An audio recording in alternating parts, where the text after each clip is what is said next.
decir ayuda, es que el ovni me esté elevando, estoy intentando ya perder el control de la nave. Que cuando sucedió, escuchaban como más personas dentro del lugar riéndose. Que él dejó ahí escrito una carta que dice: ¿crees que puedes escapar de mí? Es que el diablo está aquí en la van con nosotros, el diablo está aquí en la van, y con una cuchara le sacaron los ojos.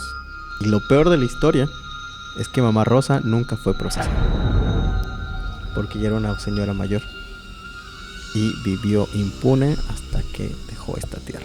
Donde pues empezaron a pedir a los, como pues si fueran dulces, de diferentes colores, sabores y tamaños. La curiosidad humana ha sido un elemento concomitante. Continuamente, el ser humano ha sentido una gran fascinación por los fenómenos paranormales y sucesos inexplicables. En esta ocasión te traigo un invitado especial que ya había estado con nosotros y le encanta desbordar de sabiduría y también de darnos esta retroalimentación. El día de hoy está con nosotros Ismael Enafte. Hola Naf, ¿cómo estás? Hello, Is, muy bien. ¿Qué onda? ¿Cómo has estado? Muy bien, complicado porque yo grabo detrás, entonces hay que hacer dividido. malabares hoy. Estás dividido, estás ahí, uno aquí y uno allá. Nafte, el día de hoy tenemos un tema muy, más que interesante, fuerte y delicado. Sí, hablamos para hacer este capítulo de lo que pasó en un en vivo, ¿no? Así es. Bueno, fue además un dato curioso que salió sobre Jalisco. Así es, porque en Jalisco había un campo que se parecía mucho a campos de concentración, porque ahí entrenaban a diferentes personas para meterlas dentro del crimen organizado, ¿no? Entonces realmente no queremos entrar como en mucho detalle por cuestiones igual de seguridad, porque sí está muy fuerte el asunto, y de ahí justamente salió y pidieron que se haga un iceberg, más que tipo iceberg, como una recopilación de los eventos más fuertes y densos que han pasado en México. Sí, preparamos varios para ustedes y pues a ver qué tal. Vamos a dar un pequeño como resumen de lo que pasó en Jalisco. Ok, sí.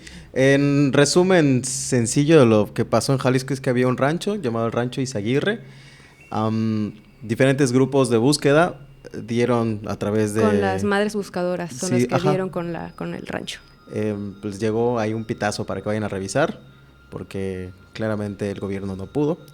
Y ellas llegaron, ellas y ellos llegaron y pues descubrieron horrores, ¿no? Habían ropas, documentos, zapatos y registros de que hubieron personas ahí que ya no están.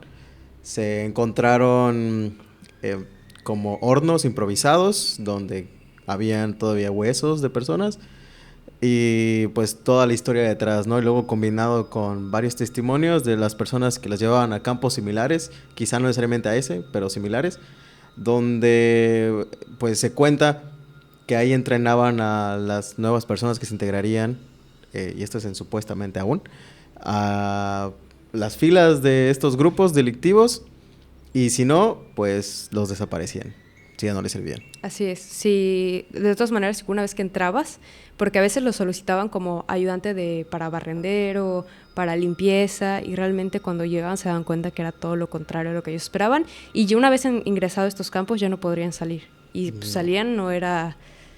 Sí, entonces lo que pasó fue que anteriormente como que el gobierno ya había hecho un cateo del lugar, pero dicen que no encontraron nada. De hecho, cuando llegaron las madres buscadoras ya había pues esta cinta donde que te prohibió el paso de que ha sido revisado, y se supone que desde ese momento no había tenido como movimiento el rancho.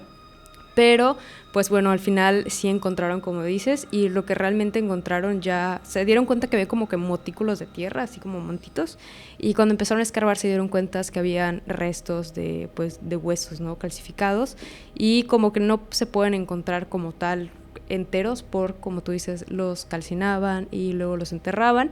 Después de eso el gobierno se metió justamente a investigar ya como debería ser.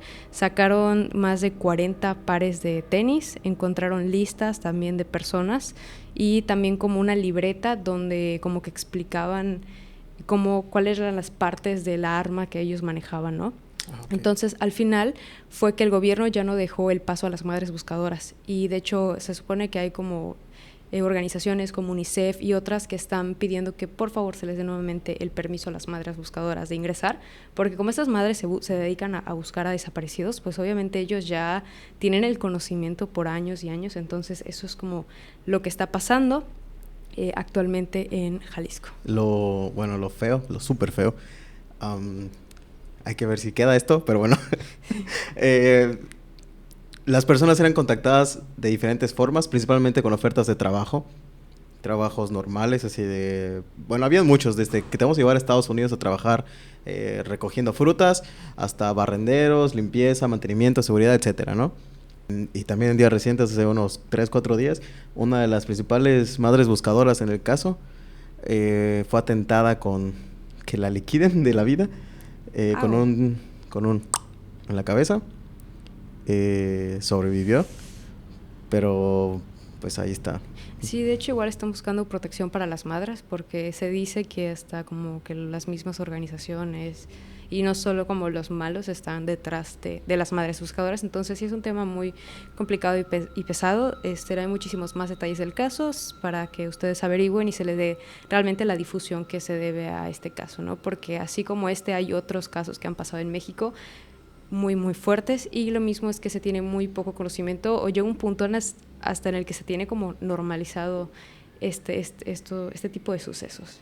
Sí, es un tema muy feo. Sí, entonces para iniciar con esta recopilación vamos a iniciar con algo relax para estar un poco más sueltos y vamos a hablar del incesto en primos.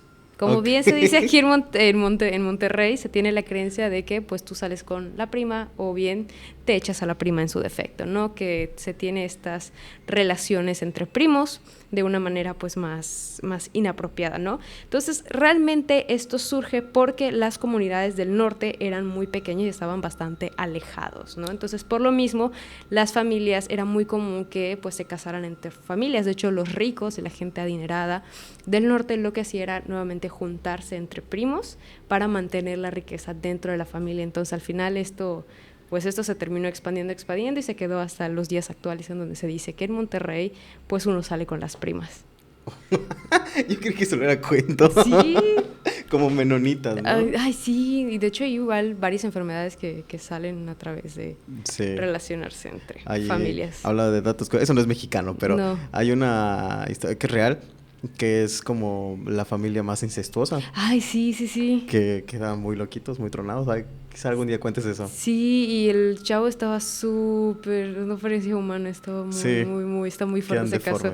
Creo que un día hay que hablar de casos así randoms, extraños. Porque además hay muchos de las familias reales sufrían de eso. De incesto. Y hay muchos reyes que estaban todos malitos por lo mismo. Por lo mismo. Ah, qué fuerte, qué denso. Ok, está Capecio, que es el antro más sucio de todo México. ¿Has escuchado hablar de él? No. Ok, en Capecio, pues realmente no es como que fuera un bulevar o tienen bailes exóticos, no, porque no había ese servicio. Lo que hacía es que la misma gente se subía a hacer esta clase de shows. De hecho, los que como se encargaban de animar el antro, era como de, le damos una mamá a la persona que se eche una cerveza, ¿no? Entonces, la misma gente se subía y empezaba a hacer, o sea, realmente se volvió algo erotiquísimo, fuertísimo, y veías ahí la gente copulando entre ellos y todos así de que wow. De hecho hay muchos videos en ¿Existe todavía? Sí, no, creo que el antro, la verdad no sé, pero sí sé que hay muchísimos videos muy... Es que me pidieron información un amigo. Ay, sí. Muy populares en la red sobre este antro, ¿sabes? Entonces es muy fuerte lo que hay dentro de este antro. Yo quería ir antes ¿cómo se llama? ¿Hong Kong? Al Hong Kong, Por curiosidad. Claro. Ahora tengo otro en mi lista. No, sí. En una ocasión hay un video que nunca salió, donde fuimos a conocer un motel, porque yo nunca había conocido uno. Entonces, pues aquí tuvimos a nuestro guía y entramos en uno muy feo. ¿Se puede decir que ilegalmente metimos a alguien? No. Sí, es que... No es ilegal. Bueno, no, es trampita. Sí, solo robos a empresas muy grandes. Lo que pasa es que en los moteles te cobran como por persona, ¿no? Entonces, o sea, persona y hora. Sí, persona extra, costo extra. Ajá, así es. Entonces, si entras, a lo mejor va a ser un trío de 3. Ay, que pues obviamente tienes que pues pagar por esa persona adicional. Y pues nuestro buen amigo Nafte dijo no, claro que no. Y él se escondió detrás de la parte trasera del carro y se tapó con suéteres y creo con una caja o algo así, ¿no? Sí, desaparecí. Sí, se camuflajeó. Y como estaba muy oscuro, todo fue así perfecto. Entramos, se pagó. Y ya cuando llegamos empezamos a ver todo lo que había servicio. De hecho, cuando pagas hay como una ventanita para que no se vean con quién. Entonces es una cosa muy raro ver a Eli. Sí. Se fue de que ¡ay! Y luego yo creí que a lo mejor pasaban otro tipo de programación, pero vaya, Tacubaya, mi sorpresa fue ver programas muy explícitos en la televisión, ¿no? Estuvo a punto de pedir comida también. Sí, la verdad sí quería cenar, a ver qué tan rico es la cena a ver, ¿no? Porque pues vendían hasta helado, tu cheve. Pues la verdad todo muy fresco, tenía hasta la regadera así transparente, ¿no? Sí, para todo el espectáculo. Sí, wow, muy... Y había también un espejo en el techo que, híjole. Bueno, o sea, sí, todo estaba... De hecho, le vamos a dejar la selfie de nosotros 3 y todo estaba lleno de espejos, o sea, sí fue... Y hicimos como un videoblog, de hecho, de eso. A ver si algún día se lo subimos por ahí. Pero bueno, entonces, el siguiente caso que te traigo, Nafte, es sobre los héroes. ¿Tú qué sabes respecto a estas increíbles personalidades patriotas? Okay, que no eran para empezar. Y no eran héroes, ¿qué? Y no eran héroes. ¿Cómo? Y bueno, había escuchado que la historia de la bandera y todo era pues demasiada exageración. Sí, justamente porque se dicen que realmente no hay registro de que los héroes hayan existido. Y 2, hay como muchas inconsistencias en el caso. Para empezar, como si tú te hubieras tirado del haz de la bandera, hubieras caído como en la parte principal del castillo de Chapultepec. Nunca hubieras caído a las afueras de Chapultepec. Sí, es como mucha distancia, ¿no? Sí, bastante. Y de hecho se supone que hubieron más de 4,000. Fue un rollo muy, muy grande, porque fue la batalla de México contra Estados Unidos. Y pues a estas personas, los fallecidos, los enterraron justamente como en un lugar, ¿no? Para ellos, ¿no? Como fosas comunes. Pero pues al final dicen que se sacaron restos y que esos restos eran de los héroes. Pero pues la realidad es que no. Y de hecho la historia se hizo más famosa después de bastantes décadas, por ahí de los 70s, 80s. Fue cuando pues empezó como a popularizarse estos que se habían tirado y pues obviamente pues se fomentó, ¿no? Como el patriotismo de México y que habían héroes que habían salvado. Y también se dice que Estados Unidos ayudó a la propagación de esta noticia de que sí habían unos que se sacrificaron, ¿no? Entonces... Los medios siempre quieren inventar historias. Yo siento, no sé qué tan, pues no sé, o sea, como por qué harías de que están atacando a tu país y tú dices, bro, me envuelve una bandera y me tiro. Digo, de mucha ayuda no creo que sea. De tiburón. Digo, no sé, ¿cuántos años tenía el que supuestamente se lanzó? Pues deberían tener como 17, supuestamente. No, a los 17 yo ya estaba... ya estaba en la milicia, yo preparándome. Pero pasa mucho, o sea, la historia cambiada para tener héroes nacionales es común. Sí, Como el Pípila, que el Pípila claramente desde el principio fue una historia inventada. Pues una piedra, caminar para que no me ataquen las balas. Desde el principio fue una historia inventada. Pero mucha gente cree que es real. Y tú, yo también lo creía. No, de hecho, se supone que Benito Juárez intentó vender México igual, pero no se lo compraron a Estados Unidos. Dijo, no, gracias. Y ya, pero Benito Juárez igual se sabe que era medio ahí, ¿sabes? Sí. Pero todo el mundo lo vende, es que... Y de hecho, la frase de el respeto al derecho ajeno es la paz, que realmente era no es de él, o sea, la copió el man, era copy-paste. A él le gustaba robar Edison. Contenido. Sí, muy fuerte. A ver, Nafta, ¿qué historias nos traes tú? A ver. Las más bajitas. Las más bajitas. Es que Eli me dijo cosas feas y yo busqué cosas feas. A ver, ya sé. Tengo esta. Yo soy más de leerlas y contárselas, pero las tengo aquí escritas para ustedes. Hoy vamos a hablar de un lugar aquí en Yucatán que se llama el Cenote de Quiché. Tú muy local. Muy local. Quiché, perdóneme. Los cenotes aquí en Yucatán son como piscinas, ¿no? Es una cosa de agua que se conecta con un río subterráneo. Uh-huh. Y... algunas tienen como que están cerrados o no están cerrados, se llaman abiertos o semiabiertos. Puedes entrar a través de una cueva, a veces un paso directo, etcétera, ¿no? Entonces el cenote de Quiché es uno semiabierto, tienes que bajar con unas escaleritas y te metes. Es un cenote, pues, 2-3 chiquito, es privado Pero las historias pero las historias que se cuentan es que primero se han visto como luces, como orbes salir del agua, ¿no? Hay que ir a ese lugar, de hecho, by the way. Sí, que nos abduzca. Sí. Hay muchas historias en Yucatán sobre el hecho de aliens. Ok, sí, sí. No sé si algunos lo contamos o no, de este señor que... Perdón, yo divago mucho para complementar mi Ok. historia. Hay un señor en un pueblo, que no me acuerdo su nombre, que él tiene historias, es muy famoso, que tiene historias de que él hablaba con los aliens. Y que le decían, y que él podía hablar con ellos, ¿no? Ok. Y su familia lo sabe, sus hijos lo saben, y que lo iban a visitar y así. Él no dice que le decían nada como profético ni así, que solo aprendía de ellos. Wow. Y ya murió el señor, murió hace unos 8 años. Y bueno, entonces mucha gente decía que sí veía orbes, él vivía muy lejos. Entonces veía orbes bajar, luces como entre verdes y azules, que bajaban cada determinado tiempo y se iban. Él los veía, punto, cada 6 meses, ¿no? Entonces se han visto estos orbes. También, de las veces que he estado acampando en cenotes, los señores cuentan de... el nombre famoso es fuegos fatuos, pero ellos dicen que son luces que flotan, Ok. que te pierden en el bosque. Son luces así, tal cual como una Ajá. bolita de luz ¿Qué va siguiendo? moviéndose. Y sueles verla, o más bien lo puedes ver a cualquier hora, de día, de noche, etcétera. Y el punto es que te van perdiendo, ¿no? Y entonces podría ser una de esas luces. También cuentan que en este cenote, como puedes bucear, aquí en los cenotes normalmente puedes bucear, Sí, sí. suelen ver como... Los cenotes no tienen muchos animales grandes. No, no, generalmente son pececitos que Son se alimentan del pececitos, moho, ajá. de las hierbitas, Ya, de pueden la haber fauna. serpientes Sí. o algún pez un Ah, poco sí, más hay grande. serpientes acuáticas. Hay un chorro de de agua serpientes, dulce y sí. agua salada. Pero ellos cuentan que ven como... no tiene una forma específica, pero es muchísimo más grande y más ancha que una serpiente, que ven que se mueve por cerca de ellos, ¿no? Obviamente cuando estás abajo del agua, todo es muy oscuro Sí, sí, sí. y tienes que tener tus lámparas. Entonces ellos Sí. cuentan, los buzos cuentan, que cuando esto pasa, sus lámparas fallan. Y ya no, por ejemplo, si tienen cámaras, la cámara deja de grabar y cosas por Wow. el estilo. Y también, a ver, por aquí tengo más datos. Qué fuerte, ¿eh? O sea, yo, por ejemplo, sí había escuchado de pescadores y así, pero como justamente dices, los cenotes son como canales subterráneos, de hecho, que se causaron por el meteorito que extinguió los dinosaurios que cayó en Chicxulub Pueblo. ¿Es puerto o pueblo? Pues en todo, no es un Es pedacito, es un Chicxulub, ok. pedazote. Bueno, pues sí, ¿verdad? Pues Sí. fue grande. Pues la piedrita.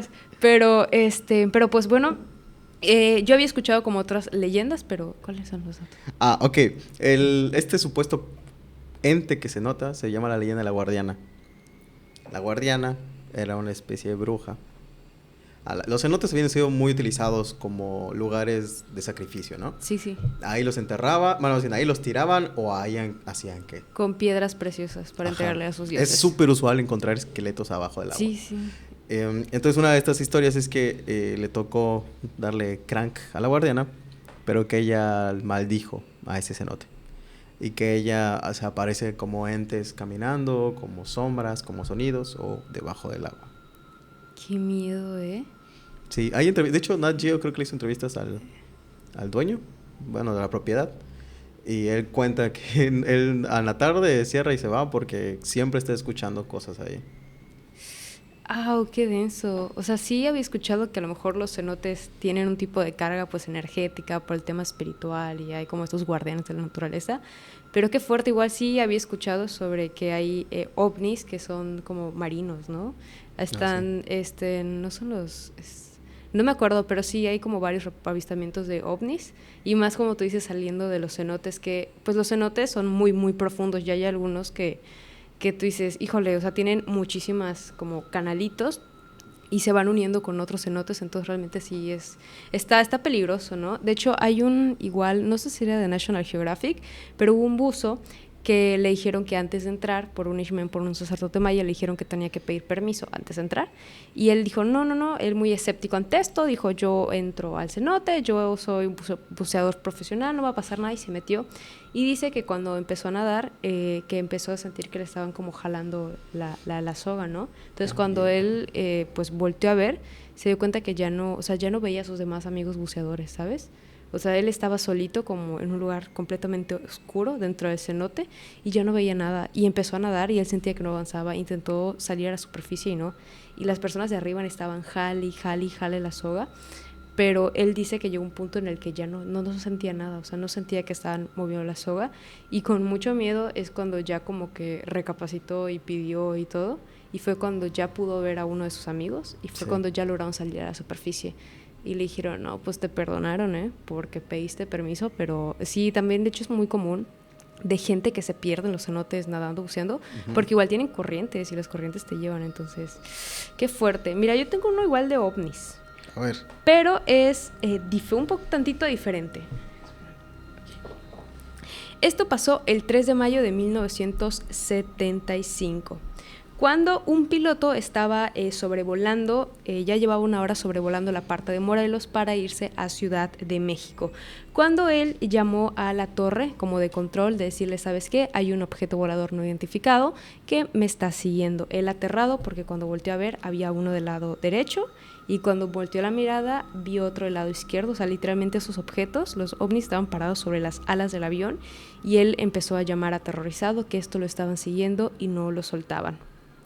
Después de eso colgó la llamada y siguió avanzando, y a lo lejos vio otro platillo que venía muy rápido y se chocó en la parte de abajo del avión, y él sintió que pues obviamente el choque, y en ese momento es cuando nuevamente llama a la torre de control y empieza a decir, ayuda, es que el ovni me está elevando, estoy intentando, ya perdí el control de la nave, yo no estoy manejando, ¿no? Entonces literalmente el ovni lo empezó a alzar hasta que llegó a los 4.500 metros de altura.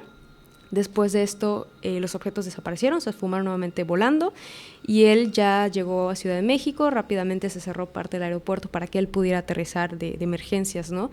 Entonces, porque sí tardó bastante este encuentro que tuvo con los platillos voladores, y él dice que cuando estaba aterrizando, esta como parte de activar, que ya viste que los aviones activan como que cierto mecanismo para aterrizaje. Ajá. Bueno, no funcionó el mecanismo, él estuvo intentando varias veces, de hecho pasó a aterrizar varias veces, pero por lo mismo de que no funcionaba, al final pues ya termina nuevamente tomando el control de la nave, porque de hecho pensó que, de hecho se dañó cuando chocó con la nave cuando la nave se pegó abajo de él, pues sí se dañó parte del sistema, entonces al final como que logró nuevamente tener el control de la nave, y es cuando logró nuevamente pues ya aterrizar, y ya con todo lo sucedido. Pero él dice que sí fue una experiencia muy traumática, y en ese momento en el que habían las 3 naves, él simplemente pudo rezar y orar porque él creyó que ya iba a morir, ya sabes. Pero sí hay como estos reportes de ovnis que generalmente se ven, pero no es como que se peguen a las naves, ¿sabes? A los aviones. ¿Pero era un avión como militar? No, era como uno de esos avioncitos que luego marcan. ¿Como de vuelo normal? Ajá. Ya, ok. Uy, sí. Pero tiene evidencia, o sea... Sí, de hecho, hay un audio. De hecho, están los audios de las llamadas donde él empieza a explicar de que hoy está pasando esto y esto y esto. De hecho, vamos a ver si se los podemos poner para que ya tengan como el contexto completo.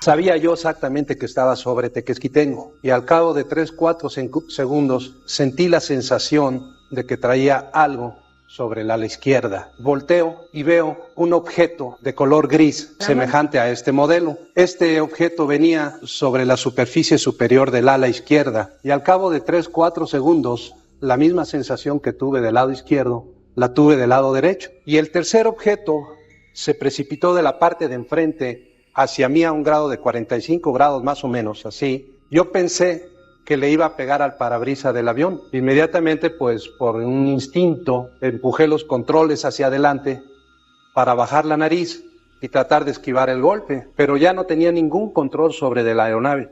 Yo también tengo uno de ovnis. Este se llama el ovni de Ciudad Pemex. Se los voy a leer porque lo escribí aquí, chulo.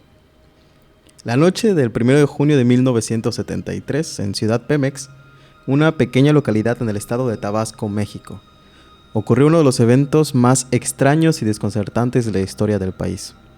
Esa noche una tormenta eléctrica azotó la región, pero no era una tormenta cualquiera. Los relámpagos no tenían el típico tono blanco o azul. Eran con colores inusuales, brillando como si fueran luces de otro mundo. Los habitantes observaron atónitos cómo bolas de fuego de diferentes tonalidades danzaban entre los rayos, iluminando la oscuridad con un espectáculo inquietante. En medio de esta tormenta surrealista, algo aún más perturbador sucedió. Un objeto volador no identificado descendió lentamente, aterrizando en una ranchería cercana. Al día siguiente, un grupo de curiosos estudiantes se acercó al lugar. Lo que encontraron parecía salido de una película de ciencia ficción. El pasto estaba aplastado y quemado, como las marcas de... y habían restos de madera carbonizada. Pero lo más impactante fueron las huellas. Eran unas marcas como de patas de pollo, que medían unos 32 centímetros. O sea, un pollo entero. ¿No? O sea, estaban grandes. Que tenía además un rastro viscoso y amarillento. Rogelio Ramos, que es un campesino de esa localidad, afirmó haber presenciado cuando el objeto despegó. Según su relato, aquella hermosa bola de fuego ascendió rápidamente, deteniéndose brevemente antes de desaparecer, con una velocidad impresionante. Uno de los testigos más importantes fue Ricardo Vázquez Torres, un radiooperador de aviación. Él describió el objeto como un disco luminoso de aproximadamente 10 metros de diámetro. Pero lo más perturbador fue lo que vio después. Una figura humanoide de más o menos 2 metros de altura, vestida de un color blanco o plateado, que desapareció entre la maleza.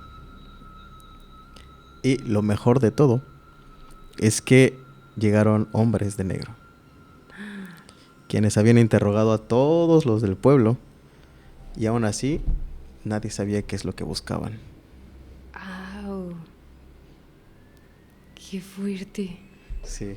Y yo con mi pilotito ahí y sus ovnis, ¿no? Ay, no, qué fuerte. Muy densa la qué historia, pesado, ¿no? sí. Sí, porque siempre está nuevamente este avistamiento de los hombres de negro que aparecen. De hecho, cuando pasó lo de el ovni que cayó en la frontera entre México y Estados Unidos, sí. ¿Cómo se llama esta zona? Es bien famoso. ¿No? ¿Del silencio? No, es bien famosa la zona. Ay, no, mira, yo ya no estoy trabajando para mi mejor amigo, por eso ya no me aprendí los temas de ovnis. Entonces, ni modo, una disculpa ahí, pero pues bueno, se supone que dicen que Estados Unidos igual irrumpió México cuando cayó esta... Es que es bien famoso el caso, chico, ¿cómo no te acuerdas? No me acuerdo, chava. De que es bien popular y todo. De hecho, se dice que igual en el UNAM hay casos donde han visto que hay ovnis que descienden atrás de la facultad de la UNAM, porque okay. hay como muchas teorías respecto a este lugar, ¿no? Que es un lugar a lo mejor místico con cargas, pero también sí se han tenido como diferentes sucesos paranormales en esta zona detrás de la universidad. Esta igual es una historia bastante conocida, como la leche, por ejemplo, radiactiva de la Conasupo, que también es un caso ya muy popular de México y siento que buen mexicano debe saber esta historia, entonces igual la vamos a pues quitar, igual lo mismo de la guardería ABC, porque son casos ya muy, muy conocidos, entonces igual el caso Paulette, son casos ya muy populares, ¿no? El incidente de Cobalto 60 en Ciudad Juárez, una tragedia radiológica bastante interesante. A principios de diciembre de 1983, Vicente Soleto y Ricardo Hernández, dos amigos que trabajaban como conserje dentro de un centro médico de especialidades de la ciudad de Juárez, ¿no? Se vieron envueltos en un incidente que tendría consecuencias devastadoras en México después de muchísimo tiempo. Vicente realizaba pues una rutina diaria de limpieza cuando fue abordado por un encargado del hospital que le dijo que pasara a cierta habitación y ver qué es lo que se quería llevar a su casa, ¿no? En este cuarto habían pues sillas de ruedas, ya como material muy viejo que pues utilizaba el hospital, y pues había pues diferentes como recursos para vender como chatarra, ¿no? Obviamente Vicente aceptó y pues unas horas después, junto con su amigo Ricardo, pues accedieron al almacén para ya llevarse y subir las cosas a la camioneta. El almacén pues contenía principalmente sillas deterioradas, mesas y algunos dispositivos electrónicos bastante obsoletos para la época. Sin embargo, al fondo encontraron una máquina muy grande que rápidamente captó su atención. Así que decidieron desmantelarla para venderla porque pues en su mayoría era pues aluminio, era material pues metálico, ¿no? Al hacerlo descubrieron un cilindro de hierro de tamaño mediano, de aproximadamente 100 kilogramos. Al intentar moverlo, el cilindro pues se les resbaló de las manos y se fragmentó, liberando una especie de un líquido azul bastante raro. Y ellos, para contener y limpiar lo que habían causado, pues lo envolvieron en una manta y lo apartaron, y pues continuaron con la búsqueda de diferentes objetos para venderlos más tarde en la chatarrería. Días después vendieron todo el material, incluyendo pues este cilindro que habían envuelto, en un deshuesadero por aproximadamente $8. Sin saberlo, el líquido azul era cobalto 60, un isótopo altamente radiactivo y mortal, que se usa dentro de las máquinas de resonancia. La detección de radiación y la investigación del caso. En la segunda semana de enero de 1984, el Laboratorio Nacional de Los Álamos, en Nuevo México, detectó una anomalía, ya que pues vio altos niveles de radiación provenientes de una camioneta donde se transportaban pues varillas para construcción, ¿no? Porque las maquinitas como marcaron esta radiación y buscando dieron pues nuevamente con esta camioneta, ¿no? Entonces, esta camioneta venía desde Chihuahua, México. La Comisión Nacional de Seguridad Nuclear y Salvaguardas inició justamente una investigación y se dio cuenta que el origen de la radiación se rastreó hasta un deshuesadero donde Vicente y Ricardo habían vendido pues el material, ¿no? El lugar estaba gravemente contaminado, la investigación se complicó y se retrasó durante 2 meses, y obviamente estos 2 meses fueron críticos porque el cobalto se fue extendiendo de una manera muy rápida y contaminando a la gente de sus alrededores. La exposición a la radiación provocó diferentes síntomas en pocos días: fatiga, náuseas, desmayos entre la gente, y pues las autoridades aún estaban desconcertadas porque no estaban totalmente avisadas de lo que estaba pasando. Numerosas personas pues terminaron accediendo a los hospitales, y algunas años después, terminaron falleciendo por cáncer. Las autoridades finalmente determinaron que la radiación provenía de la camioneta de Vicente, que es donde se había derramado todo este líquido azul igual, y pues también encontraron diversos fragmentos contaminados por el mismo. Vicente explicó que había transportado la máquina del hospital, que contenía pues el cobalto, y se había dispersado por las calles. Y al ser vendido como chatarra, se utilizó para fabricar materiales de construcción, donde pues obviamente se derritió con otros metales, y es donde se hicieron las varillas que el camión llevaba. Se desconoce el número exacto de hogares y edificios afectados, pero se sospecha que incluso construcciones importantes en México fueron creadas con materiales radioactivos. Actualmente existe un cementerio radiactivo donde están todos estos restos contaminados, alejados obviamente de la parte de la sociedad, y hay más de 4,000 personas que pues resultaron afectadas, y se teme, y bueno, realmente no se tiene una cifra exacta, y se dice que realmente es mayor. El destino de Vicente y Ricardo es incierto, aunque se sabe que sufrieron los efectos de la radiación tiempo después. Chale. Varitas mágicas por todo México, ya sabes, no. Oh, esa cosa brilla. Qué guau. Llevémoslo en un trapo. Sí, o sea, es impresionante, ¿sabes? Porque a veces México es muy surrealista, igual como la leche de la Conasupo, que es lo mismo, leche que venía de vacas de Chernobyl, que estaban impregnadas de radiación, y pues se lo dieron a México. De hecho, la Conasupo era como estas tienditas de... Con los del DIF de ahora. Ajá, sí. La DIF, pues, como que te dan el material como más barato, como las tiendas ABC, ¿no? Hay las tiendas, hay unas tiendas que se llama BBC, de bueno, bonito y barato, la triple B. Triple B, y yo ABC. Pero pues, ajá, ya sabes, medio México consumió leche radioactiva y varillas radioactivas. Ay, sí. Qué bueno, fuerte. en esencia podemos sobrevivir a algo de eso, pero... Claro. Ay, qué denso. Ay, no. México es muy insólito. Yo tengo 2 historias de sirenas. ¿Cantinflas? Esa es una. Ah. Pero ya habíamos hablado un poco de eso, entonces Okay, dije, tenemos que ahondar un poco más. Sí. Entonces vamos a hablar primero de esa, que es con la más normal, ¿no? Ok, se cuenta que Cantinflas tiene... Bueno, no se cuenta, es real. Cantinflas tiene una mansión en Acapulco, ¿no? Que da directamente al mar. Pero se cuenta que Cantinflas... además, bueno, es natural que se vea que tiene una fascinación por las sirenas, ¿no? O sea, hay como cositas ahí que dices, le gustaban las sirenas. Sí. Algo normal. Pero hay historias de que él le gustaba hablar con pescadores y gente que trabajaba en el mar sobre las historias de las sirenas. Muchas era más como chisme y como todo esto. Un aficionado del tema. Pero bueno, además de que mucha gente que trabaja ahí contaba de que escuchaban cantos en su casa, cantos extraños. En su mansión tiene una región donde tiene una piscina. Sí, queda con el mar. Queda directa con el mar, pero en medio tiene jaulas.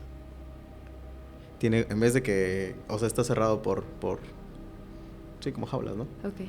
Donde, bueno, están las fotos, vamos por las fotos aquí. Donde se cuenta que es ahí donde encerraba a las sirenas para que las conserve como sus mascotas o lo que sea, ¿no? No mucha gente en vida de él tenía acceso a ese lugar. Pero hay gente que ahora aún, que entran a hacer sus exploraciones y todo, pues escuchan como los equitos ahí de las sirenas. Wow. Yo había escuchado que a él le habían dado como una piedra, algo así. Ajá. Que era como tenía este poder como místico, ¿no? Igual como una persona muy, muy, muy célebre de México, y lo metió dentro de la figura que tiene Cantinflas. Entonces, bueno, en esa misma mansión, a las afueras, hay una imagen grandota de Cantinflas. Entonces decían que las sirenas se acercaban a esta figura de Cantinflas y es donde empezaban como... Que hablaba ya, sí. Ajá, ¿no? Y él se comunicaba con las sirenas y luego está también como esta parte tétrica que luego igual como que intentaba con las sirenas, ¿no? Entonces... Tuvimos un sirenito justo al año de casados, con la cara de angelito pero corta, con la cola de pescado, justamente, ¿eh? Sí, muy denso. Sí, ay, no, ok. Yo, bueno, ahorita estoy con la otra directo. Ahorita que estaba en el mar, porque me ha tocado trabajar mucho grabando en el mar. No escucho historias de sirenas aquí, ¿tú sí?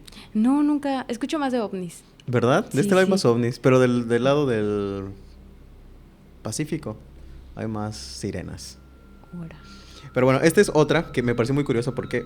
Ay, sí, es cierto, eran dos. Sí, está en San Miguel de Almaya, al parecer, que está en el Estado de México. También lo he escuchado que está en un lugar que se llama Metepec, yo viví ahí. Metepec está en el Estado de México, entonces ubícate geográficamente, está en el centro yo del viví país. ahí. ¿En Metepec? ¿Sí? ¿De verdad? No. Ay, qué luces. No, continuemos, cricas. Está en el medio del país, ¿ok? El mar más cerca debe estar como a 6-7 horas. ¿Sí? Pero sí hay lagos. Entonces, se cuenta que en las ciénegas del Lerma, el Lerma es un río largo que ocupa mucho del país. ¿Qué tiene? Tengo la risa, verdad. El Lerma es un río muy largo, pero tú largo. No, es que me dio risa el nombre. Verdad. Lerma. Bueno, tiene un problema el río Lerma, que es contaminado por muchas empresas, entonces apesta horrible, ¿no? Qué raro. Bueno, X. Se cuenta que ahí existe la sirena de la Tlanchana. En Metepec hay una estatua de una sirena, ahí en medio. X. Desde piedra vamos a poner la fotito para que lo ubique, ¿no? Okay. Pero se cuenta que ella es la Tlanchana. Que no es una sirena como las que aparecen en los cuentos de hadas. Porque no tiene la dulzura ni el encanto de esas criaturas que cantan para enamorar. Su belleza es inquietante, casi hipnótica, pero detrás de su rostro perfecto y su voz melodiosa, hay una oscuridad que no puede ser ignorada. Hay muchos campesinos, viajeros y todo, que dan a estos lagos, ¿no? Uh-huh. Y lo que encuentran es que suelen escucharla cantar. Muy pocas personas cuentan haberla visto, pero sí la escuchan cantar como desde el mar o desde las orillas y todo. Y no importa la hora del día. Wow. Y que sienten una necesidad como de ir hacia la voz. Pero mucha gente como que la ha escuchado y muchos sobrevivientes, ¿no? Pero sienten como una calma, como que de pronto ya no tienen problemas. Como enervados. Ok.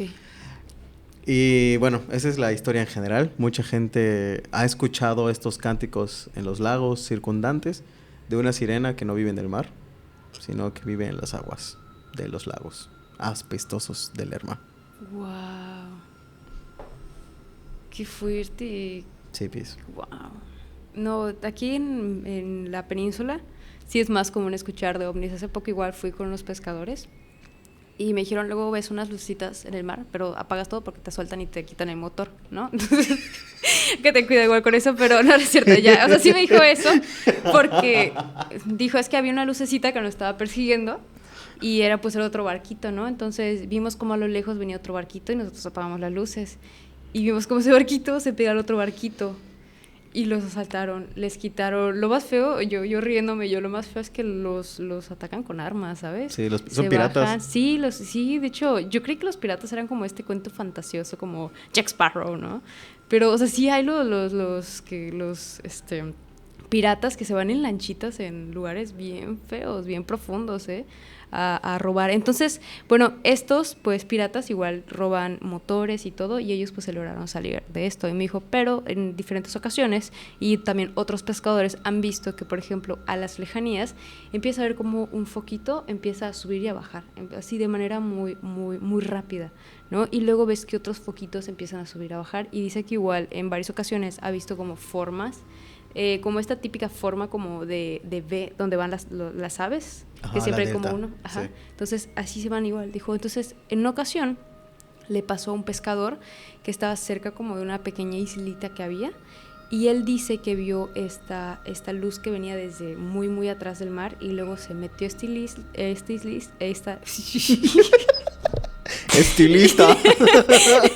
Ay, chica.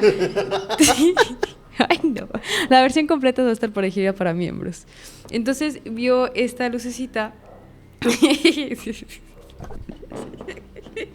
Ay, no, chica. Entonces vio a lo lejos esta pues lucecita que descendió en este pequeño como montículo. Ay, no.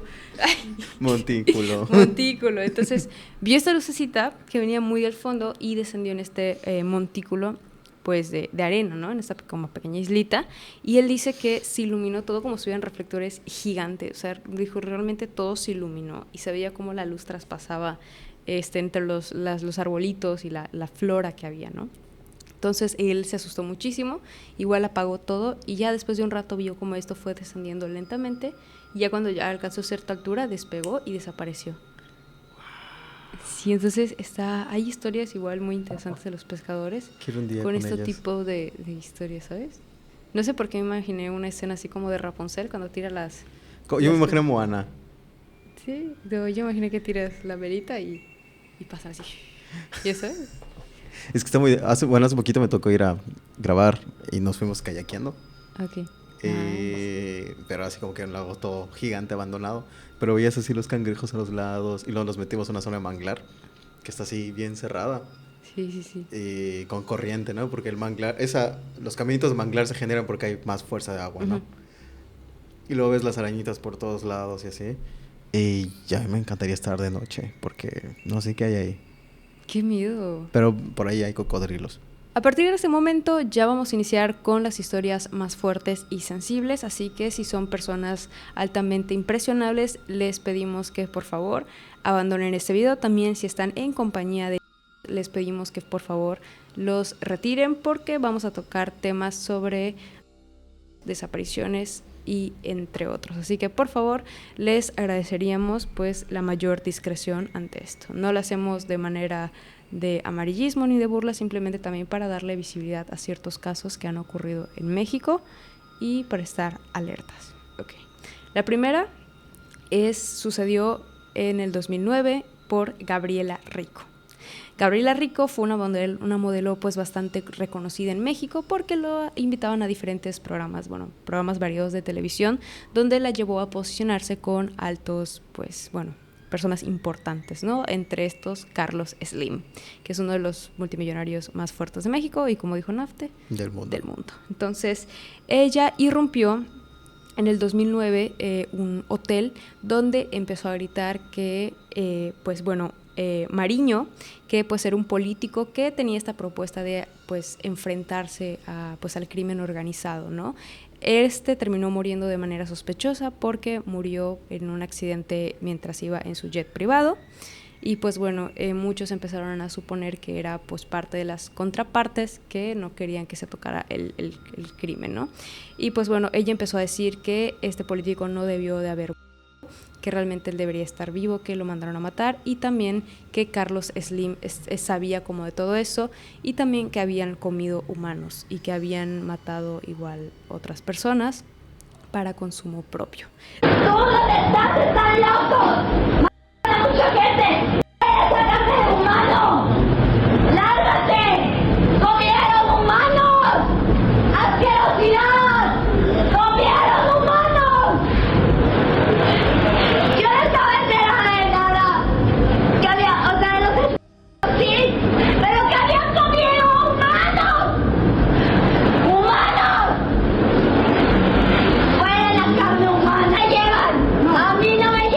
Entonces, este caso se desató mucho porque las personas cuando prendieron su televisión en la noche se dieron cuenta de este suceso y por eso es que hay registros de lo sucedido. De hecho, si tú buscas en Google como Gabriela Rico, no te sale información respecto a ello. O sea, realmente como que la chava después de ese incidente desapareció. Sí. Entonces, como que la única información que hay es muy poca y son como leyendas urbanas que se cuentan respecto al caso. Y también pues hablaba justamente de todo este tema que hay sucio como de la gente con mucho poder, ¿no? Con un buen poder adquisitivo. Entonces se dice que Gabriela Rico pues se la terminaron llevando, la terminaron desapareciendo, porque hay algunos que dicen que se dio reporte de desaparición, otros dicen que no, y que también esta fue llevado justamente como un sanatorio, la internaron, pero en un psiquiátrico fuera de México. Entonces también es como bastante sospechoso, y esto fue el caso de Gabriela Rico. Sí, lo mismo, no crean todo lo que ven. Así. Los medios nos quieren confundir. No, pero es real, porque ahorita estoy viendo el documental, que está raro, pero bueno, by the way, paréntesis, no queremos difundir más los temas sobre el crimen organizado, pero bueno, hay que tocarlos ahorita. Pero bueno, están hablando sobre el Culiacanazo. Y uno de ellos dicen que México es un estado fallido. O sea, que es un país que no está funcionando, ¿no? Porque está siendo manejado por el crimen organizado. Sí. En diferentes niveles, ¿no? Y puede que sí, puede que no, pero de todas formas, la gente que está en el poder solo busca su beneficio. Claro. Y cuando tienes... Lo mismo que se contaba de Epstein, ¿no? Sí. Cuando ya tienes demasiado dinero, hay cosas... O sea, tus límites cambian por completo. Claro. Y sí creo eso del lado del consumo de otros seres humanos.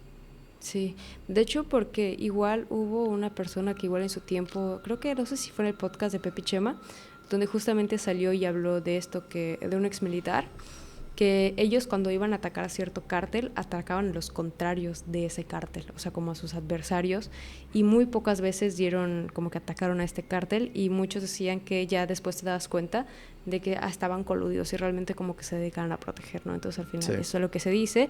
Y de hecho igual otro caso muy como popular que pasó fue de una balacera que se dio normalmente en el norte del país, y esta maestra intentó calmar a los con canciones infantiles, y así como a la manera más calmada les dijo: vamos a escondernos debajo de las mesas y nos vamos a quedar, mientras ella calmaba a los y empezaba pues como a tranquilizarlos. De hecho igual sé que le dieron un premio a esta maestra de kinder por eso, y el enfrentamiento fue así de que se encontraron y en la esquina, hazte cuenta que el kinder está en la esquina y en esa misma calle es donde empezó, ¿no? Entonces fue igual como un tema bastante sonado. Ay, no, qué denso. No. Ay, no, hubo otro caso igual, ahorita que me acuerdo, igual en el norte del país, de un que sacó un arma y empezó a disparar a todo el salón, igual con el profesor, y pues nada, al final se terminó dando un balazo y pues terminó pereciendo de la vida, y se dice que también a través de diferentes redes sociales él había publicado que ya iba a cometer este atentado, pero que en su tiempo no le prestaron atención, porque él ya había dado notificación de aquello, pero decidieron no tomarle importancia y fue cuando pues al final terminó sucediendo esto. Sí, no tenemos bien activado nuestro sentido de la ¿cómo es? Autopreservación. Porque por ejemplo en mi escuela pasó algo similar, en la universidad. En resumen, alguien llevó un arma, ¿no? A la escuela. Y así comenzaron a hablar de que... mi propio salón, no en la escuela, mi propio salón. Y comenzaron a decirle a los directivos: oigan, vimos esto, ¿qué está pasando? Y los directivos no hicieron nada, o sea, como, no pasa nada, ¿no? Que en realidad no pasaba nada porque estábamos en comunicación, entonces estábamos grabando proyectos y lo estaban utilizando como una... utilería. Como utilería, ¿no? Pero estaba fuera de contexto y estaba fuera de todo, y además no habían avisado que le iban a llevar a la escuela porque era algo sensible. Pero de todas formas, la dirección de la escuela no le importó nada, no hubo ningún proceso, ignoraron todo. Y imagínate que no hubiese sido algo tan inofensivo como lo que fue, ¿no? Claro. Pudo haber pasado algo. O sea, se le quitó realmente como la responsabilidad. Sí, o sea, lo ignoraron por completo y dijeron: no pasa nada. Esta es una ciudad segura, que no es una ciudad segura, pero bueno. No, de hecho, igual hay muchos casos. Aquí en Mérida se dice que es una ciudad segura, la ciudad blanca, pero realmente sí hay casos donde han encontrado gente en bolsas tiradas en los montecitos, así que hay luego aquí en partes de la ciudad. Entonces, realmente, hace poco igual grabamos con un criminólogo que es una eminencia de esto, y él nos comentaba igual sobre caníbales que han habido aquí en Mérida, y de hecho también en Chapur, Chapur, perdón, en afuera de Chedraui encontraron una caja con, creo que eran doctores, ¿no eran médicos? ¿Los usaban en el coche? No, los que estaban en cajas. No, Afuera eso no sé. del Chedraui. Entonces, pues igual hablamos de ese caso para que igual vayan a ver otros casos, igual contó casos muy peculiares. Entonces sí, vale mucho la pena que vean ese capítulo. Entonces, Nafte, ¿quién sigue? Yo. Okay. Bueno, antes solo para agregarle ahí. Okay. También en esa época, bueno, hace como 2 años, salió en la playa de Cisal, si no me equivoco. Encontraron una camioneta con un cuerpo abandonado adentro, con un letrero que decía no resucitar, peligro, virus. ¿No te acuerdas de eso? No, eso no lo vi. Ah, está denso. Pero, o sea, es todo lo que pasó, es toda la información que hay. O sea, es una camioneta en Cisal, la gente lo vio. Y ese letrero estaba en una ventana del coche y el cuerpo estaba ahí. Llegaron los policías y todo, pero pues no hubo más información. Qué miedo. Sí.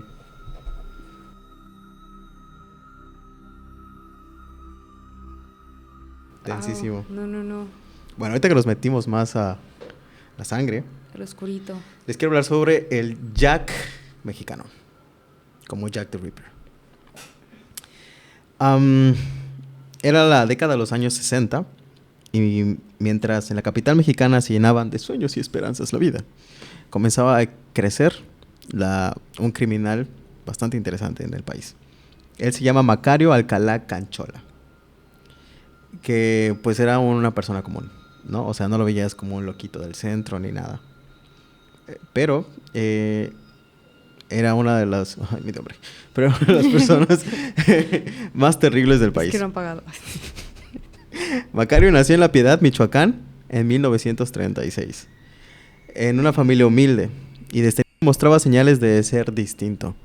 Porque era callado, reservado y con una mirada que parecía atravesar a cualquiera que lo observase demasiado tiempo. Sus crímenes fueron brutales. Estos incluyen a mujeres jóvenes, inocentes, que las desaparecían en la noche, para luego ser encontradas días después en condiciones demasiado feas. Eran encontradas estranguladas, voy a tener que omitir eso, pero bueno, mutiladas y abandonadas como si fueran simples objetos. Toda la gente decía alrededor y murmuraba de que este hombre no tenía alma, que era un hombre que se deleitaba en el sufrimiento. Y fue entonces que le dieron el nombre del Jack mexicano, porque pues se parecía al de Londres, ¿no? Para lo que pasaba, las autoridades estaban pues desconcertadas, más porque en México no era como una persona común haciéndolo, era más como grupos delictivos, ¿no? Ok. Pero nada de las pistas funcionaba, no llegaban a nada. Y pues cada testigo que llegaba no daba suficientes pues indicios para encontrarlo. Pero un día cometió un error. Una de las jóvenes sobrevivió. Y aunque estaba herida, traumatizada, pudo describirlo. Y entonces fue cuando lo encontraron. Encontraron a Macario.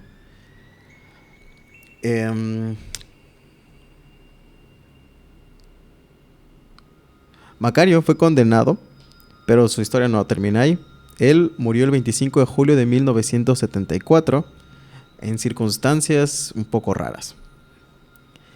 Unos dicen que fue por los mismos de la cárcel. Y otros dicen que él decidió partir por su propia cuenta. Porque Macario estaba loquito, ¿no? Ya cuando estaba ahí dentro, el día que había pasado todo, ya estaba como que loquito, comenzaba a murmurar y todo. Y mucha gente, bueno, de los que estaban ahí, los guardias y los presos, cuentan que cuando sucedió, escuchaban como más personas dentro del lugar riéndose, así como... Y cuentan que él dejó ahí escrito una carta que dice: ¿crees que puedes escapar de mí? Y la duda queda en cómo es que quedó colgado, si por su propia mano o por algo o alguien más. Qué fuerte. La historia que yo te tengo, de hecho han habido varios seriales a lo largo de todo México. Está La Mataviejitas, igual que tenía víctimas en específico. Hay muchos, pero no se les han dado nuevamente la difusión que muchas veces requiere. Y el que yo te voy a contar es un poquito más tranqui, que es del Abismo Negro. El Abismo Negro, no sé si lo conoces. ¿El luchador? Sí, ese veré que tengas. Pues el luchador pues fue un luchador muy famoso, muy conocido, que pues bueno, o sea, realmente ya él hacía otras actividades ya fuera del ring, ¿no? Entonces, él se estaba yendo en una van con pues el resto de personas, como no su productor, pero sí la persona que lo ayudaba, ¿no?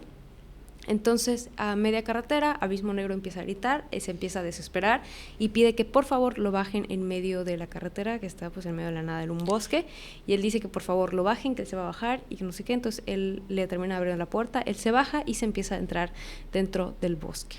Después de esto el equipo ve que no regresa y lo empiezan a buscar, obviamente no lo encuentran, y pues poco tiempo después de que él se termina bajando, le termina llegando un mensaje al correo, bueno, al teléfono de su pareja, de su esposa, y le dice que está perdido como en una montaña y que necesita ayuda, que lo vayan a recoger.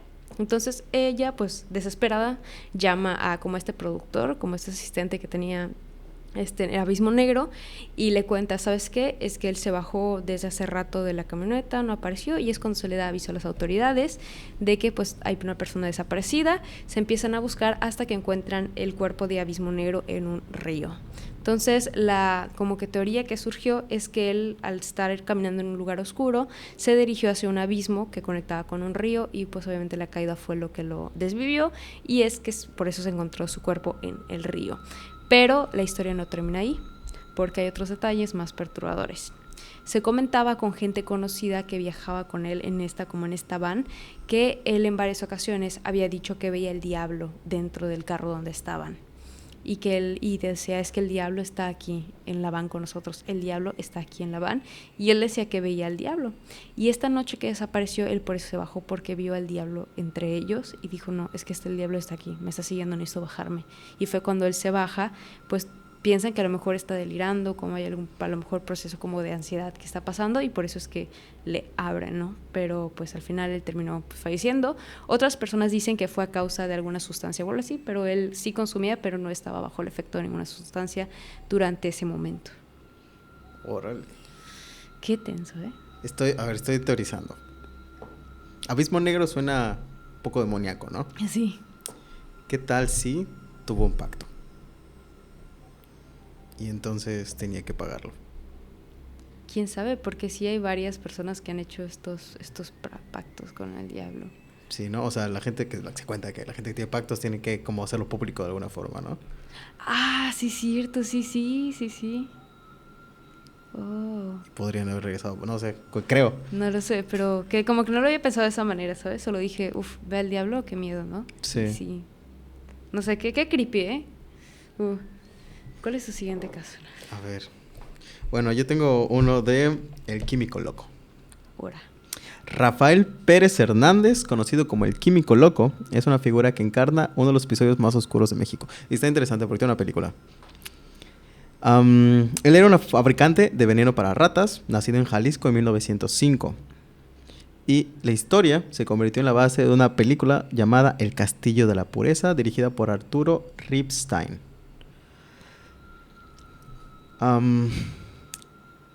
Durante aproximadamente 18 años, él mantuvo encerrada a su familia en su casa, ubicada al norte de la Ciudad de México. Eran su esposa y 3 hijos que vivían bajo un régimen de control absoluto, aislados por completo del mundo exterior, sin contacto con otras personas ni acceso a educación o libertad. Rafael justificaba este encierro alegando que protegía a su familia de las maldades de la sociedad.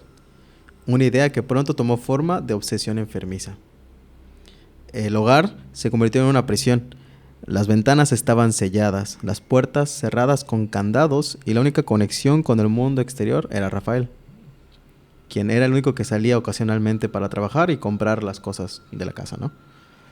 La dieta de la familia era estricta y limitada a avena y frijoles, alimentos que él consideraba suficientes para mantener la pureza espiritual. Los años de aislamiento dejaron profundas marcas en estas personas. Durante todo este tiempo, Rafael sometió a su familia a una rutina diaria de trabajo en la fabricación del veneno para ratas. Los hijos crecieron sin conocer la libertad, sin amigos ni escuela y bajo un constante clímax de miedo. La casa, al que llamaba su castillo de pureza, era un lugar de opresión y sufrimiento. El caso salió a la luz en la década de 1950, cuando las autoridades finalmente intervinieron al entrar a la casa y encontraron un lugar lúgubre y deteriorado, lleno de signos de prolongado encierro. Rafael fue arrestado y la prensa lo describió como un inhumano sujeto y un loco secuestrador. Y si quieren conocer más sobre la historia, la película es El Castillo de la Pureza. Wow. Tengo un caso similar, pero te lo voy a contar más adelante. El que te voy a contar ahorita es igual como un caso bastante conocido, que esto pasó en, pues... Culoarán. ¿Y yo qué es Culoarán? Okay. Este caso pasó en Culiacán, Sinaloa, en noviembre del 2010, cuando en la calle pues Miguel Hidalgo, donde se encontraba un Coppel. A estas empleadas en la noche se les encerró con cristales y esta persiana como de metal por seguridad, y mientras su estancia en la noche del Coppel hubo un pequeño cortocircuito que llevó a que se hiciera una llamita, y esto provocó un incendio que fue consumiendo más y más y más. Entonces llegó un punto en el que ellos ya se percataron de lo que estaba pasando y decidieron llamar, justamente dar aviso a las autoridades y a su familia sobre lo que estaba pasando, pero pues para infortunio de la familia, las autoridades no lograron llegar a tiempo, el fuego los consumió por completo y se quemó. Se quemaron dentro porque no había escapatoria del Coppel. Sí, de hecho, esta tiene una de las mejores y peores fotos que existen en el mundo. Sí, están encerradas en una habitación. Está la foto, las ves ahí. Bueno, hay una persona como hablando por teléfono, sí. Una viendo al vacío, sabiendo que ya valió queso. Hay 3 amigas abrazadas. Sí. O sea, la tengo muy presente esa foto. Sí, está. Y aparte que está a color y se ve igual, sí. Parte del humo, sí es muy... parte de la historia es que la encargada les dijo, les toca hacer inventario de la noche. Y las encerró. Y ella se llevó la llave. Entonces, o sea, además de que era cruel, porque las dejó encerradas literalmente dentro de la tienda, alguien adentro debe tener la llave para salir y cerrar y irse, ¿no? Entonces ellas trataron de comunicarse con ella para que les abra. Solo tenían que salir. Pero no llegó. Nunca hubo conexión con esa. Están los mensajes, las últimas llamadas tuvieron tiempo de despedirse porque se estaba consumiendo poco a poco y no tenían salida. Y está muy denso. Les voy a poner la foto para que la vean. Sí. Y sabes, el hecho de que... Es que qué feo saber que ya no tienes forma de escaparte y aún así tienes segundos de vida. Qué fuerte, qué denso es. Así que no sean estúpidos en sus trabajos y piensen antes en las cosas. Piensen en sus derechos de trabajadores, porque igual hay muchos sobreexplotadores afuera. Igual yo hace poco, por eso tuve un problema ahí con una persona que no me quería pagar mis 45 minutos. Sí, o sea, sí, yo sí. me quedo ahí, era como, ¿y quién me paga? Y como que al final se chivió, ¿sabes? De que no le rogué que me quedara. Y, no es una larga historia igual, pero ¿cuál es tu siguiente historia, Ana? Ok. Esta es bastante famosa. Tenemos a los 43 de Ayotzinapa. La historia base es un grupo de maestros venían de un partido de fútbol, si no me equivoco, y estaban en un camión y estaban regresando, ¿no? Ellos eran estudiantes de docencia de Ayotzinapa, que es un pueblito, y de la nada no llegan a sus casas. La historia que se cuenta, bueno, la primera historia es que habían sido retenidos porque pues, supuestamente en una zona peligrosa y todo, ¿no? Uh-huh. Las investigaciones llegan a que los soldados los retuvieron, pero desaparecieron, ¿no? Los 43 desaparecidos. Y por mucho tiempo no encuentran registros de nada, no saben dónde están, y obviamente están culpando al Estado y a los soldados porque pues era su responsabilidad tenerlos, eran maestros yendo a jugar, o sea, ¿qué clase de delito era ese? Sí. Y pues no dan mucha información, además de que eran personas entre 17 y 25 años. Personas muy jóvenes. Sí.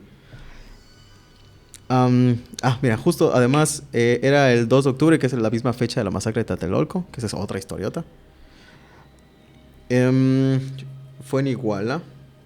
A ver, es que aquí tengo los datos, pero sueltos. Ok, según la Procuraduría General de la República, la PGR, los estudiantes fueron entregados a un grupo criminal llamado Guerreros Unidos, quienes los habrían desaparecido y calcinado en un basurero en el municipio de Cocula. Y esta versión fue la que mantuvieron por bastante tiempo, durante Peña Nieto. Pero dudaron mucho sobre las pruebas que hacían, ¿no? Claro. Y entonces hicieron pruebas en el lugar para ver si era posible. Y no era posible que lo hayan hecho. Sí, de hecho se supone que el caso como se debe resolver cuando encontraron como que restos de una de los estudiantes de los 43. Exacto. De hecho, hasta el 2020 se registraron los primeros restos óseos de alguien de los 43, que era Cristian Alfonso. Y estos no fueron hallados en Cocula, como habían dicho, donde supuestamente los habían quemado, ¿no? Entonces, estaban... Pero además no era el único vinculado a los 43, pero era el único de los 43. Claro. Hasta el 2021 encontraron a Josivani Guerrero de la Cruz, cercano a la barranca. Y hasta el 2022, la Comisión para la Verdad y el Acceso a la Justicia, por Ayotzinapa, publicó el informe donde señalaban que la culpa era de los soldados. Y hay videos muy densos donde están ahí sentados. Es que lo feo es que no tenía sentido que hayan hecho eso. Era solo maldad humana. Están ahí encerrados, están ahí tirados, sentados. Sí, y los soldados le están gritando de manera muy fea. Sí. Y tienen armas. Sí, hay videos ahí filtrados. Y de hecho se supone que igual dicen que donde fueron llevados los estudiantes, como esta base, realmente habían hornos y se dicen que los estudiantes fueron cremados y después tiraron como sus cenizas, y por eso es que no hay registro de los estudiantes. Sí, y realmente la única reflexión que hay de eso es que no tienes que ser malo para que te pasen cosas malas. Así es. Qué fuerte, qué fuerte. De hecho, donde fue la matanza de Tlatelolco, antes se supone que había como una edificación prehispánica donde igual le sacrificaban a las personas. Maldito. Sí, tiene mucha carga muy negativa Tlatelolco. Sí, lo que más miedo, por ejemplo, es que aquí ya, aparte tengo como temas más cortos, ¿no? Densos. Bueno, tengo un chistosito, ¿quieres que te lo cuente? Bueno, sí. Sí, para relajar un poco el ambiente de... Los intercambios de bebés del IMSS. Ah, sí. Ok, hay muy pocos registros donde se esclarea que sí son reales. Pero hubo un periodo como de 10 años en los que los registros fallaron por completo. Sí. Y entonces, no tengo la fecha exacta, pero si tú naciste entre esas épocas, muy probablemente haya sido cambiado. Sí, que no sea tu familia. Sí, porque pues no estás pensando todo el tiempo de, él no es mi papá. Sí, claro. Entonces sí vi que es un caso igual como muy fuerte, que al final, de hecho, muchos años después se dio a conocer esto de la noticia del IMSS, que a lo mejor tenías hijos que no eran tuyos. El caso que te voy a comentar ahorita es un caso muy fuerte y pasó en México el 24 de mayo del 2012, con una familia cristiana, pues que se encontraba en una ceremonia religiosa dentro de la casa de la madre de una de las agresoras, ¿ok? María del Carmen le dijo a su hijo que por favor cerraran los ojos, pues ya que iban a empezar a rezar para pues evitar un terremoto y que el fin del mundo ya estaba cerca. De hecho, pues es el 2012 y combina justamente esto con la fecha final, ¿no? Cuando se acaba el mundo. Pero uno de los hijos pequeños pues salió como corriendo. Entonces María y pues creo que era su hermana, agarró y fueron a agarrar al y con una cuchara le sacaron los ojos, y de hecho el cuerpo del niño se encontró que tenía mordeduras en los brazos y en los oídos, y la noticia se dio a conocer porque uno de los niños que escuchó los llantos, ¿no? El llanto desde el primer, y es cuando se logra escapar y es que da aviso a las autoridades. Obviamente el niño pues sí terminó sobreviviendo, pero perdió la pues capacidad de ver. Y pues al final como interrogan a estas personas, de hecho les vamos a poner imágenes y videos del caso, y pues sí, justamente dice que entre ella y su hermano la agarraron. Chale. Por eso no hay que ser muy intensos con tus creencias. No, sí. Ahorita te voy a contar, para mí es la última como medio extensa que tengo, que se llama El albergue de Mamá Rosa. Ok. Imagínate un lugar donde los gritos de indios se ahogan, donde las paredes guardan secretos que nunca debieron haber sido contados. El albergue de Mamá Rosa, que supuestamente era un refugio, que prometía ser un hogar para los más vulnerables, terminó siendo el escenario de una gran pesadilla. En Zamora, Michoacán, durante décadas, la Gran Familia, como se llamaba este albergue, fue conocido como un lugar de esperanza, donde los niños abandonados y jóvenes sin rumbo, con familias rotas, encontraban un techo, comida y una figura maternal. Rosa del Carmen Verduzco, mejor conocida como Mamá Rosa, era una supuesta heroína. Una mujer que dedicó su vida a cuidar de aquellos que el mundo había olvidado. Pero detrás de esa fachada de bondad se escondía algo más oscuro. Algo que cuando salió a la luz dejó a México en un estado de shock. En julio del 2014, las autoridades irrumpieron en el albergue tras recibir denuncias inquietantes. Lo que encontraron ahí fue indescriptible. Más de 500 personas entre niños y adultos vivían amontonados en condiciones que solo pueden describirse como inhumanas. Las habitaciones estaban llenas de suciedad, los alimentos estaban podridos y el olor era insoportable. Habían cadáveres de animales en descomposición que se mezclaban con la basura acumulada. Pero eso no era lo peor, porque los testimonios de los internos eran más desgarradores. Habían retenidos contra su voluntad, separados de sus familias sin razón alguna. Jóvenes que habían crecido en el albergue sin saber lo que era la libertad. Muchos de ellos eran obligados a trabajar para Mamá Rosa día tras día, sin descanso y sin esperanza. Las reglas eran estrictas, casi crueles. Y si alguien se atrevía a desobedecer, las consecuencias eran aún más aterradoras.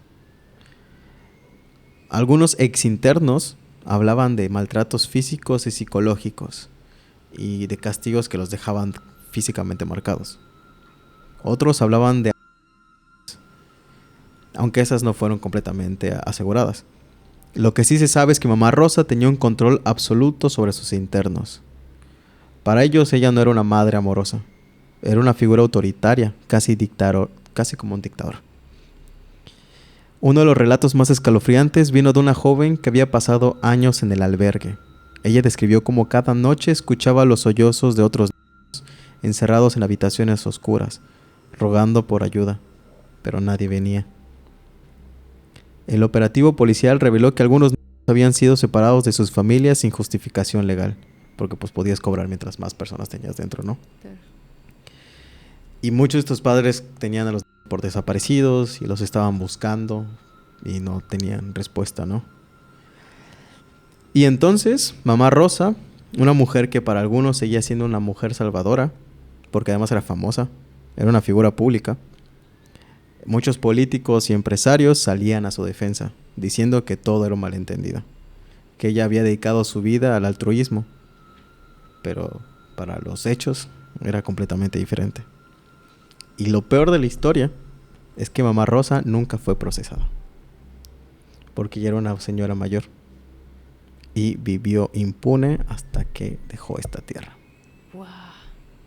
Hay un caso igual que es sobre un psiquiátrico muy conocido igual en México, ahorita no tengo el nombre exacto, pero fue construido justamente por Porfirio Díaz. Este psiquiátrico pues mezclaba como características de Europa en la construcción, era realmente como un psiquiátrico pues muy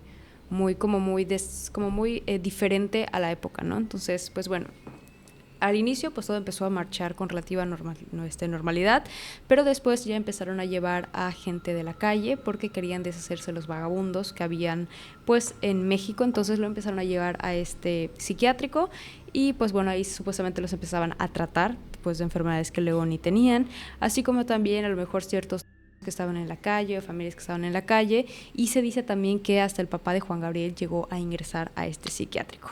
Entonces, muy pronto, la capacidad del psiquiátrico se rebasó más de 4 veces. La idea original, y el psiquiátrico, lo que era como una ayuda hacia la sociedad, hacia pacientes con enfermedades mentales, se convirtió nuevamente en una cárcel llena de insalubridad, maltrato, entre otros. De hecho, las personas que formaban parte de la comunidad LGBT los terminaron llevando a este psiquiátrico y los catalogaron igual como pues enfermedades mentales. De hecho, en el DSM-5 el ser y el antes estaba catalogada como una enfermedad, que es este libro para diagnosticar enfermedades, ¿no? El caso que, pues bueno, las jeringas se terminaban reutilizando, los pacientes que tenían a lo mejor como los pacientes que igual tenían diabetes o algo así, se les terminaban llevando a choques hipoglucémicos muy fuertes, se les daban baños fríos, se les daba azúcar hasta que se desvanecieran. Realmente las condiciones del psiquiátrico eran muy inhumanas, estaban llenas, o sea, la gente dormía en el piso, entre miados, ya no había baños, o sea, realmente es como que la gente hacía en todos lados. Las enfermeras igual inyectaban medicamento que no era para que entraran en un choque y se durmieran y se terminaran pues desmayando, ¿no? Entonces las pues eran innegables, también la contaminación, pues obviamente el lugar antihigiénico donde estaban, que dormían en el piso, que convivían con ratas, pues terminó generando pues un lugar de infecciones muy fuerte. De hecho, igual los pacientes de VIH, o sea, ya habían unos cuantos y ya luego todo el lugar tenía VIH por lo mismo, porque antes como que los tenían marginados y las condiciones para ellos era muy feo, pero nuevamente había esto de que se reutilizaban las agujas y bueno, al final el lugar terminó siendo pues demolido y pues se construyó otro lugar igual muy famoso, no me acuerdo el nombre, pero sí sé que igual fue uno de los lugares más tétricos de los psiquiátricos. De hecho, igual se supone que la madre María Teresa de Calcuta no era tan buena como decían. Mismo show. Sí, porque ella pues empezó como una madrecita normal, no vamos a decirlo, que hacía sus misiones y acá, pero después fue agarrando fama con el tiempo porque ella siempre estaba entregada a sus misiones, ¿sabes? De que ella siempre cuidaba a los enfermos. Entonces fue cuando empezó a agarrar pues como popularidad. De hecho, hasta el Papa lo invitó, ¿sabes? Y que la reconoció así como la Madre Teresa, sí. Señora Madre Teresa de Calcuta. Entonces, en estos como lugares que tenía para curar a la gente, que eran varios, y de hecho muchos empresarios, gente importante, les daban dinero a la madre, pero las personas que estaban ahí ni siquiera eran enfermeras, eran monjas, ¿sabes? Sí. Era como monjas tratando enfermedades. Ajá, y viendo qué iba a hacer. O sea, realmente los recursos que tenían eran mínimos, tenían que sacar con lo que pudieran, y nuevamente había esto de que reutilizaban las jeringas y los pacientes tenían que dormir también en los suelos, porque la Madre de Teresa de Calcuta decía es que, bueno, si Dios, Jesús sufrió por ti, tú también tienes que hacer lo mismo. Y tiene una máxima sobre la pobreza y también sí, el rollo, ¿no? Sí, ella también, como ella decía, no, es que tú tienes que sufrir en vida para pagar los pecados y que la Toscana. Pero lo curioso es que la Madre Teresa de Calcuta dormía en los mejores hoteles, comía de los mejores platillos y despifarraba dinero. De hecho, cuando la gente se enfermaba, decía que ellos no necesitaban hospital, sí, porque Dios los iba a curar, porque tenían que sufrir, que todo era un proceso natural, así como vino, así se va. Pero lo curioso es que la Madre Teresa de Calcuta se atendía en los mejores hospitales. Ella sí iba con los mejores hospitales a tratarse. O sea, daba un estilo de vida, ¿no? Muy rudimentario, pero pues ella iba todo lo contrario a lo que pues profesaba en sus instituciones. Sí. No a la Madre Calcuta. Teresa de Calcuta. Sí, muy, muy turbia esa historia. Naf, ¿cuál es la siguiente que traes? No tengo algo más denso, pero por ejemplo, tengo algo que se llama, no sé si tú lo traigas. Okay. Los del ¿Acapulco Kids? No. No. Okay, sí. Este es un tema general, no hay una historia principal. El país de México es horrible por el simple hecho de que los humanos somos vistos como producto. Sí. Y muchas desapariciones en diferentes lugares, los famosos desaparecidos de Acámbaro, que son las desapariciones generales del país, que muchos son menores. Aparte de que sus cuerpos como tal son considerados mercancía. Sí. Y entonces estos son llevados para formar parte de las filas de los criminales. Muchos, principalmente en Chiapas, desde pequeños son separados de sus padres, de sus familias, o los encuentran en la calle por problemas de pobreza, y son entrenados para, bueno, primero para deshumanizarlos, ¿no? Como sí, son pequeños, el proceso ese de les quitan la sensibilidad, de quitarse la sensibilidad de lo que pasa, y todo funciona. Y hay videos, de hecho hay videos recientes con sus, o sea, de 10 años, sí, niños de verdad, que que ya no solo funcionan como los halcones que de lejos veían y avisaban, ¿no? Ellos son los que hacen las cosas. Sí. Y ellos son los que crecen y son los que entrenan, porque son los pues más destrozados por el sistema. E irónicamente también son los más y que mayor imaginación tienen a la hora de desvivir una persona. Y ese es un verdadero problema porque es la mejor manera de conseguir empleados. Claro, robando recién nacidos. Sí. Y junto a eso quería mencionar el lado de México tiene varias cosas que lo mantienen, pero sus principales negocios, horriblemente, sus principales negocios vienen de como por ejemplo el aguacate, ¿no? Sí. Que el aguacate es manejado por cárteles. Sí, así es. Y así estuvo muy chido festejando tu guacamole, pero hay las plantas están así como las películas piratas, pero bueno. La venta de órganos funciona mucho, como este caso de Rancho Izaguirre. Uh-huh. Sí, cierto. Las personas que ya no funcionaban para trabajar para ellos funcionaban como mercancía, entonces ¿cómo se llama esta serie? A lo Juego de Calamar le sacaban lo que necesitaban y lo vendían, que es el principal negocio. De hecho, se calcula que cerca de $1,200 millones entran a México por la venta de riñones. Au. Sí, en el mercado negro. Qué turbio. Y eso pasa en casi lugar. De hecho, hay historias de aquí en Mérida de que, no recuerdo si lo habíamos hablado con el criminalista, con el criminólogo, perdón, de que habían en los forenses, cuando llegaban cuerpos pues bien, o sea, de muerte natural o lo que sea, le sacaban las cosas que podrían funcionar aún y los rellenaban. Y los rellenaban de cosas y ellos vendían eso por fuera, haciendo que entonces los mismos médicos, que naturalmente pasaría, son los que son partes de estos negocios sucios. De hecho, hubo igual una serie igual de videos que se popularizó en la plataforma de TikTok, donde igual se veía cómo es que puedes llegar a conseguir fémurs, órganos con la gente. Entonces, sí es un tema muy denso.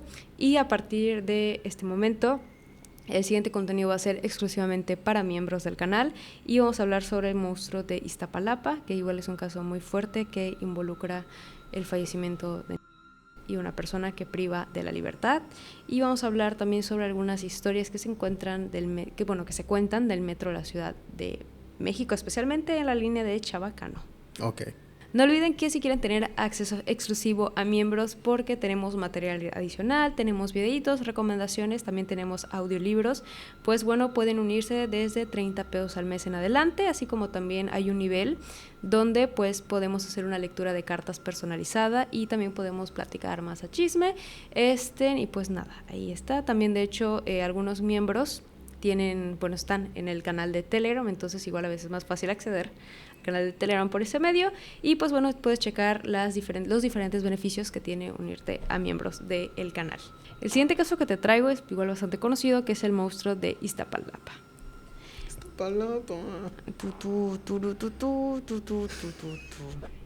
Ok. Todo inicia con Jorge Antonio, que pues él trabajaba de taxista, pero al no rendirle el dinero para terminar el mes, decidió meterse a trabajar como guardia de seguridad en una mueblería, ¿no? Que es donde conoce pues a su pareja Claudia, que después en enero del 2005 se irían a vivir juntos, pero Claudia pues no estaba sola, ya que tenía a 2 hijos que pues vamos a emitir el nombre. De hecho, en todo el capítulo hemos emitido nombres de los hijos, ¿no? Entonces pues Jorge al inicio le dijo a Claudia que por sus conocimientos, por sus habilidades, él iba a empezar a manejar las cuentas del hogar. Empezó con eso, de que él manejaba los gastos, en que se iba, y él era el que siempre traía el dinero, ¿no? Con el tiempo, no pasó mucho tiempo, que pues Jorge empezó a mostrar su verdadera cara, ¿no? El otro lado de la moneda, y empezó con agresiones verbales hacia Claudia y hacia los... Pero antes él ya se había ganado la confianza de la familia con diversos detalles, regalos, pues se vendió de una manera muy falsamente, hipócritamente, ¿no? La fecha que terminó detonando todo fue el 25 de marzo del 2005, cuando Clara escuchó a su hija, la mayor, que estaba siendo por Jorge. y en un lado de la habitación se encontraba la hija de 6 años que estaba sollozando, y Clara, al ver esto, se quedó paralizada, no sabía qué hacer ante esta escena. Con el paso del tiempo, ambas fueron privadas de su libertad y se tomó la decisión de que ellos se irían a vivir como a casa de la madre de Jorge, ¿no? Como de la suegra, y ahí es donde se empezó como a desarrollar el problema. Clara no estaba muy de acuerdo con las decisiones que tomaba Jorge, pero aún así decidió como ceder ante toda la situación de que vivían. Entonces llegó el punto en el que sacaron a las de la escuela y las empezaron a aislar. De hecho, las tenían privadas de su libertad y ya no les permitían salir de la casa. A las se les tenía encerrada en una habitación donde solo se encargaban de satisfacer las necesidades de quien alguna vez habían llamado su padre. De este producto de incesto terminaron pues naciendo 5 niños que igual se pues tuvieron encerrados en esta casa. De hecho, al niño de la familia se pues lo sacaban a vender pues chicles para traer dinero a la casa, mientras las demás pues mujeres se dedicaban pues a satisfacer a este personaje.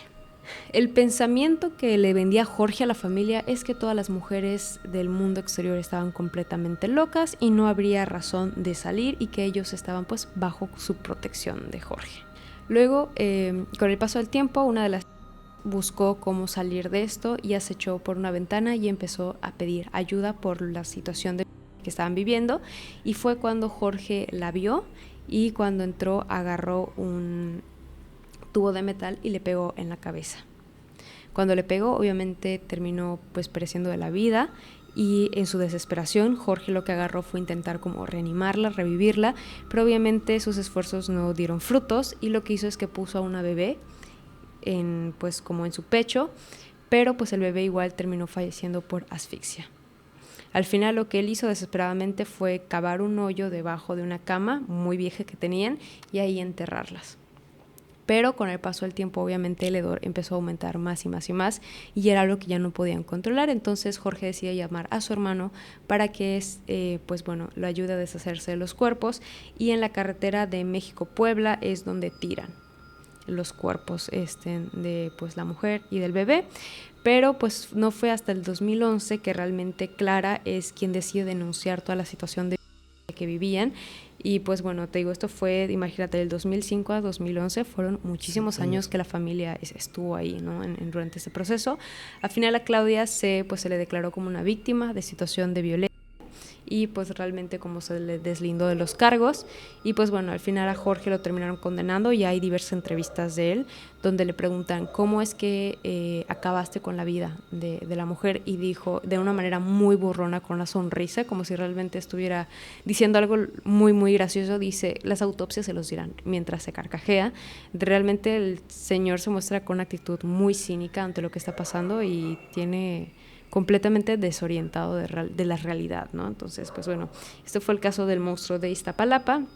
Y para bajar un poquito igual como esta parte tensa, ¿no?, de lo que es el caso, está la estación Chabacano del Metro de la Ciudad de México, que también se sabe que hay diferentes historias paranormales, desde vampiros hasta la mujer sonriente del metro, ¿no? Entonces, y la rata gigante. Y la rata gigante, igual.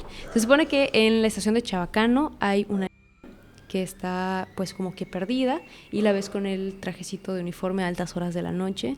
Es una solita, y que cuando tú te acercas a ayudarla, esta desaparece ante tus ojos, ¿sabes? ¡Qué emoción! Qué fuerte. Hay que ir a buscar. Siento que sí me gustaría buscar igual a la mujer sonriente del metro. ¿Cómo es esa? Que dicen que cuando tú estás en el metro, en cierta línea, no recuerdo cuál, y igual hay unos que dicen que pasan en la mañana, otros que pasan en la noche, realmente como que los retos varían, que pues tú ves una mujer pues como que al final del vagón, ya en estas estaciones más antiguas, más dañadas, pues ves a una mujer con cabello negro, una ropa de color blanco y una sonrisa muy tétrica, ¿sabes? De sonrisa de incomodidad. Y cuando tú estás, por ejemplo, viendo tu teléfono o algo así, y cuando volteas a ver, la mujer se va acercando poco a poco. Pero lo curioso es que en ningún momento se ve que la mujer se pare, camine y se acerque más, sino que... ¿Como que se cambia de silla? Así es. ¿Sabes? Entonces como que va brincando de silla en silla, y pues dicen que es nuevamente esa mujer que tiene una mirada igual muy penetrante y esa sonrisa rara que incomoda y se siente hasta que cambia el ambiente, ¿sabes? Y generalmente pasa cuando te encuentras solo en las líneas del metro. Wow. Es turbio, ¿eh? Y sí Hay que hacer un día de casos exploración en el metro, en la última hora. Qué miedo, ¿eh? Ay, no.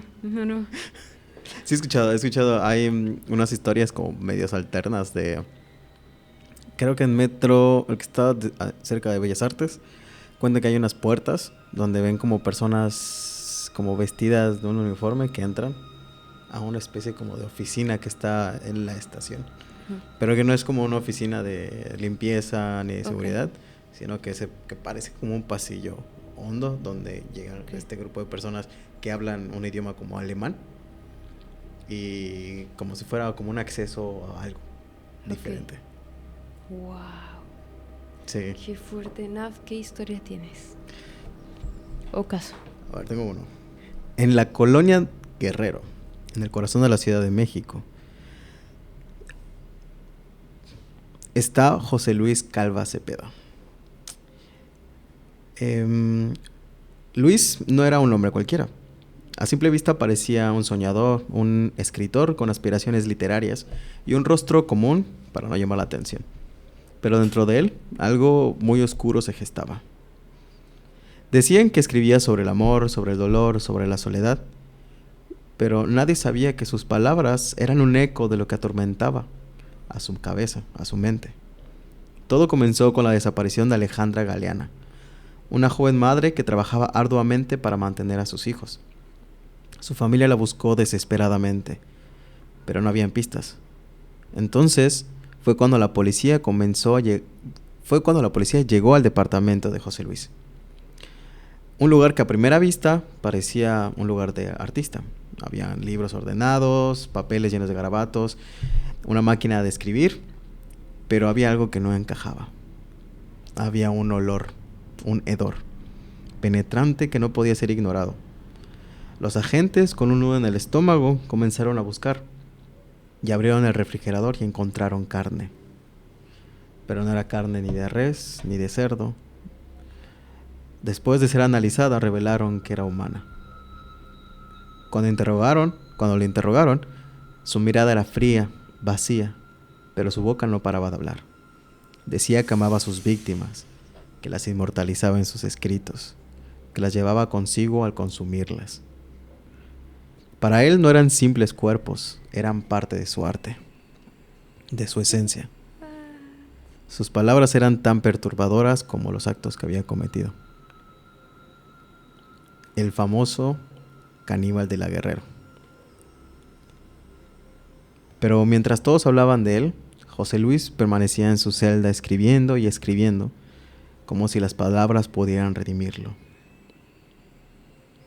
Una noche fue encontrado colgado en su celda, y según algunos rumores, escribió una última nota que decía: el amor verdadero no muere, vive en mí, vive en ti, y pronto, muy pronto, volveré a cenar contigo. Qué turbio. Tu amigo loquito. Qué miedo, ¿eh? Sí. Au. Pero tú estás a salvo de caníbales. ¿Por qué?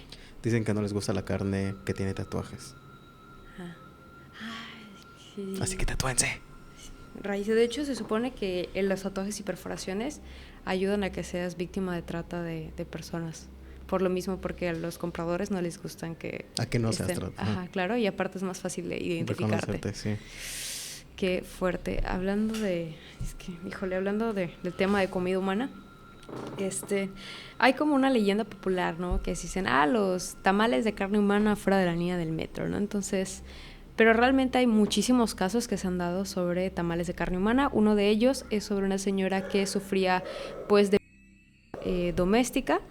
Y pues bueno, él ya llegó a un punto en el que se cansó, se hartó y decidió agarrar, creo que a machetazos a su esposo, y lo terminó descuartizando. La carne, la parte la guardó en el congelador y el resto lo picó y lo preparó en tamales que posteriormente vendería fuera de la línea del metro. Y cuando le preguntan, obviamente ella de una manera muy folclórica, con este acento típico del Estado de México, es como que dice, no, pues es que ya me tenías tu mamá, ¿no? Y pues su manera fue de que, pues, deshacerse de su esposo. Dijo, yo, oye, se me hizo fácil y ¡tas! Y sí, la señora realmente te lo cuenta de una manera como si estuviera contándote cualquier cosa, ¿sabes? Y sí, es como este punto en el que llevas a la víctima de, güey, ya me cansé, ¿no? Y Sí.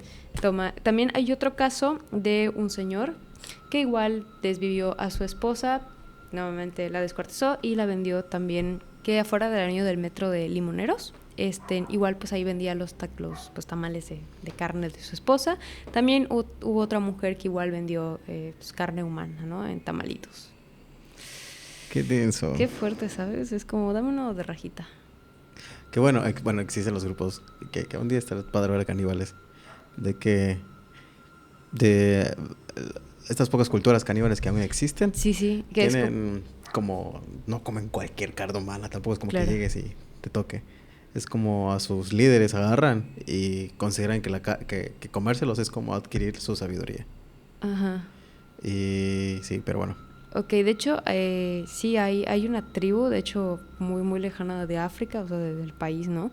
Donde justamente igual las mujeres eran quien comían la carne de los difuntos, y de ahí es donde sale como una variante de la enfermedad de las vacas locas, pero se denomina kuru. Entonces, que es como este parásito que se va comiendo el cerebro, y bueno, al final la persona termina falleciendo, y fallecían de que jóvenes. Entonces pues a los investigadores les llamó mucho la atención, y es cuando decían investigarse y darse cuenta que comer carne humana pues generaba esta enfermedad. De hecho hay un capítulo de Scream Queens donde no como el rector, no como la directora de la universidad, al final como que se van a un hospital y todos se vuelven médicos y enfermeros, ya sabes. Entonces ella empieza a decir que se va a morir porque tiene la enfermedad del kuru. Y está muy raro. Yo me enteré por eso por un capítulo de Scream Queens y dije, ¿a poco? Y lo investigué si era cierto, ¿eh? Yo aprendiendo igual por las series. La otra vez, por ejemplo, perdón que te interrumpa, estaba viendo Yo María la del Barrio, porque nunca la había visto. Ajá. Y vi algo que dijo el chino que me marcó mucho, que dijo es que los sueños son representaciones simbólicas de deseos reprimidos. Y yo sí que wow, ¿sabes? ¡Cuánta sabiduría! Sí, yo dije, no hombre, el Alberto no se quedó corto. Había una entrevista que le hacían a un caníbal que dice que te puedes comer las extremidades, piernas y manos. Todo lo demás te enferma. De hecho, hubo una noticia igual como muy viral, que fue una fake news, donde decían que en un país asiático, no sé si en Japón, en un restaurante permitían el consumo de carne humana. Órale. Y tú podías ir a pedir tu pedazo y como que la parte, o sea, las personas pues obviamente firmaron un consentimiento de cuando me muera, pues agarra mi carne. Entonces se supone que la carne más rica era como que los glúteos, perdón, ¿sabes? Como esta parte más suave y así. Ajá. Y pues bueno, pues al final se trató de una fake news y nunca existió dicho restaurante, y de hecho no está prohibido, o sea, sí está prohibido comer carne humana, claro. Las bajas historias de la dark web. Oh. Existe un género que se llama el snuff. Ajá. El snuff son videos realistas muy... Ay, voy a tener que mutear todo en este capítulo. Sí. Los miembros sí de... que básicamente existen videos como de gente que ha sido muy cruel y muy mala, que los graba y ya los tiene, ¿no? Pero existe una corriente en la que tú puedes pagar para decidir qué es lo que van a hacer. Y se cuenta, porque no hay pruebas reales, pero de que muchos de los contenidos snuff en vivo, por los que se pagan, suceden en Ciudad Juárez. Y está vinculado con las de Juárez. ¿Qué? Sí, son redes donde hay alguien ahí disfrazado, sí, haciendo lo que se le ocurra. Qué fuerte. Se había escuchado de estos sitios, pero nunca creí que estuvieran directamente vinculados aquí, ¿sabes? Sí. Qué fuerte, Dios mío. Lo que yo toco para allá como cierre es sobre Acapulco Kids. Okay. Que de hecho primero salió como por una nota o así que habían hecho, pero ya después una periodista fue quien empezó a investigar justamente del caso y se dio cuenta que grandes pues personas importantes, igual muy fuertes económicamente, y diferentes turistas. De hecho todo inició con un turista, creo que era un señor alemán, que es como que empezó con todo este movimiento, donde pues empezaron a pues pedir a los como pues si fueran dulces de diferentes colores, sabores y tamaños, y se los ofrecían. De hecho hay muchos que se dicen que pasaban por las playas ofreciéndose a sí mismo, y pues sí era un costo alto, ¿no? Pero pues tal cual, o sea, te los ofrecían así como si estuvieran vendiendo algún tipo de dulce de paleta. El turismo es horrible. Sí, de hecho igual en Tailandia hay mucho lo mismo, o sea, de que rentas novias así como para que te acompañe. No, en Tailandia un tienen un rato. problema de que transvisten muchos género masculino Ajá. a género femenino. No, Ok. no sé cómo decirlo. ¿Como travestis? Sí. Ajá. Pero no necesariamente por gusto. Porque mucho del mercado es trans Ujú. en Tailandia. Y entonces lo hacen más por un hecho de de dinero, perdón, Ujú. que por identificación propia, ¿no? Claro. Pero bueno, agregando algo del turismo que es horrible. Yo fui a Cuba hace un año, más de un año y medio. Ok. Y y ahí eran adultos. Pero Ok. me imagino lo de Acapulco y Cancún, que también hay ahí sus historias de lo Sí. mismo. De que ahí tenían un método de transporte que era como una bicicleta. Llevaban una bicicleta y tú ibas sentado atrás. Y nosotros íbamos al mercado a comprar recuerdos. Y ese es el ejemplo más feo porque me pasó un montón de veces. Ok. El del que nos llevaba nos dice, ¿y de dónde vienen? De México. Ah, ¿qué vienen aquí? Nosotros venimos a hacer música, que es para lo que fui, ¿no? Ok. Y después, Qué padre. después, ¿no quieren chicas? Y nosotros, no, no, gracias. Miren, y saca su celular con un catálogo de mujeres, así, ¿qué quieres, morena o güera? Y yo sí, cállate, no queremos nada, llévame al... Pero de verdad, o sea, le dije, Qué fue un poco fuerte. cruel con él, dije, no, no queremos, llévanos a este lugar. De hecho, y él seguía insistiendo, nos llevó, avanzó unos 2, 3 calles y nos dijo, por aquí tenemos a Mariana, por ejemplo, ¿no? Y y aquí está su foto mientras manejaba la bicicleta. Y yo, ¿por qué sigue insistiendo? Dijimos que no. Y se le ponchó una llanta. Y por suerte. Y lo llevó como alguien que repara llantas ahí cerca. Y nos escapamos. O sea, era muy, muy, muy insistente ese vato. Como que nos quería llevar a donde quería, ya sabes. Qué miedo. Y, por ejemplo, antes de eso habíamos conocido a una chica que nos dio como... Es que es muy feo porque, digo, es un gran país, está muy cool. Sí. Pero la necesidad los lleva a ser así. Sí, sí, sí. Llegó una chica que nosotros estábamos esperando a alguien que había ido al baño y estamos esperando para llegar. Y éramos toda la banda, ¿no? Porque fue a tocar, entonces éramos toda la banda esperando y íbamos a caminar por La Habana. Y llega esta chica que se baja de su transporte público y se queda ahí parada fumando. De pronto se nos acerca ¿son turistas? Sí. ¿Y qué hacen por acá? Yo estudio en tal universidad y bla, bla, bla. Te venden una historia porque ni siquiera era estudiante. Sí, yo les llevo como muy amiga, ¿no? Como... Se vuelve tu guía de turistas y Claro. le dices, oye, quiero llegar aquí, ¿cómo llego? Ahorita vamos. Y te llevan por lugares donde ellos quieren que vayas, no por donde les dijiste que quieres ir. Claro, claro. Pero te metían a lugares medio turbios, ¿no? Porque hay, por ejemplo, el ron, los puros son como algo normal. O sea, como lo que la gente va a comprar, porque es como Ok. lo de allí, ¿no? Lo habitual. Ajá. Pero existe como un submundo donde los contrabandean. Y para sacarlos necesitas una ficha en el aeropuerto. Pero ahí te los contrabandean con todo y la fichita. Y Bueno. pero pon tú de que, bueno, según ellos, en las tiendas oficiales te compras uno en $10, por ejemplo, y estos los venden en 5. Ok. Lo cual es mentira. Si van a Cuba, el aeropuerto es más barato. Y bueno, el punto es que te llevan a lugares muy turbios. Ok. Te llevan a casas como así, turbias, y el contacto es con una persona y así. Y algo similar creo que es el turismo, ¿no? Como muy denso. Qué miedo. Ahí a cada rato te acercaban así de, ¿quieres? O sea, no había límite. Sí. Sí, sí, mi papá cuando fue me dijo que sí está muy feo como el tema del acoso ahí. Sí. Que todo el mundo está como muy encima de ti. Y muchas veces por productos básicos es que se terminan como dando este tipo de servicios. Sí, estaba muy feo. Qué fuerte, la verdad sí hay un problema igual muy fuerte. Igual, la otra estaba viendo un reportaje igual sobre el tema de la prostitución en Tijuana, que las personas, Ajá. muchas de ellas inician desde muy, ¿no? Como que sus mismas amigas le dicen, vente, vamos, y empiezan. Entonces igual sí está muy fuerte porque hay personas que las sacan de sus casas por quedar embarazadas o algo así. Entonces al no tener otra como manera se meten a y después empiezan a escalar y se vuelven como estas madrinas, ¿no? Que luego empiezan a buscar, que manejan con el padrote. Y sí ganan un dinero muy, muy fuerte, ¿sabes? Entonces llegan a ganar hasta más de 30,000 pesos en de qué semanas o días, depende. Pero sí está 2, 3 días. muy fuerte el tema. Por ejemplo, hace poco fui a la isla de Pátzcuaro, en Michoacán, donde hacen el día de con barcos y todo. Y ahí se te acercaban los como recitándote algo así como, señor hermoso, señor no sé qué cosa, que bla, bla, bla, ¿no? ¿Y tú a quién le hablas, chavo? Como diciéndote una recitación para que les des 5 pesitos, 10 varos, ¿no? Y hasta ahí tú dices, ok. Pero lo feo es que había muchos que pasaba cada rato y un montón de gente. Y habían señores, principalmente señores, que entonces como que agarraban a la... Como le comenzaban a hacer más plática y le comenzaban a decir, dime que soy guapo, dime que no sé qué cosa, ¿no? Entonces decías... Yo conocí a una persona que hacía eso. Por aquí está el problema, ya sabes. Sí. No sé si ahí pasaba, no puedo dar fe de que eso pasaba. Habían tocando guitarritas y haciendo cositas también, ¿no?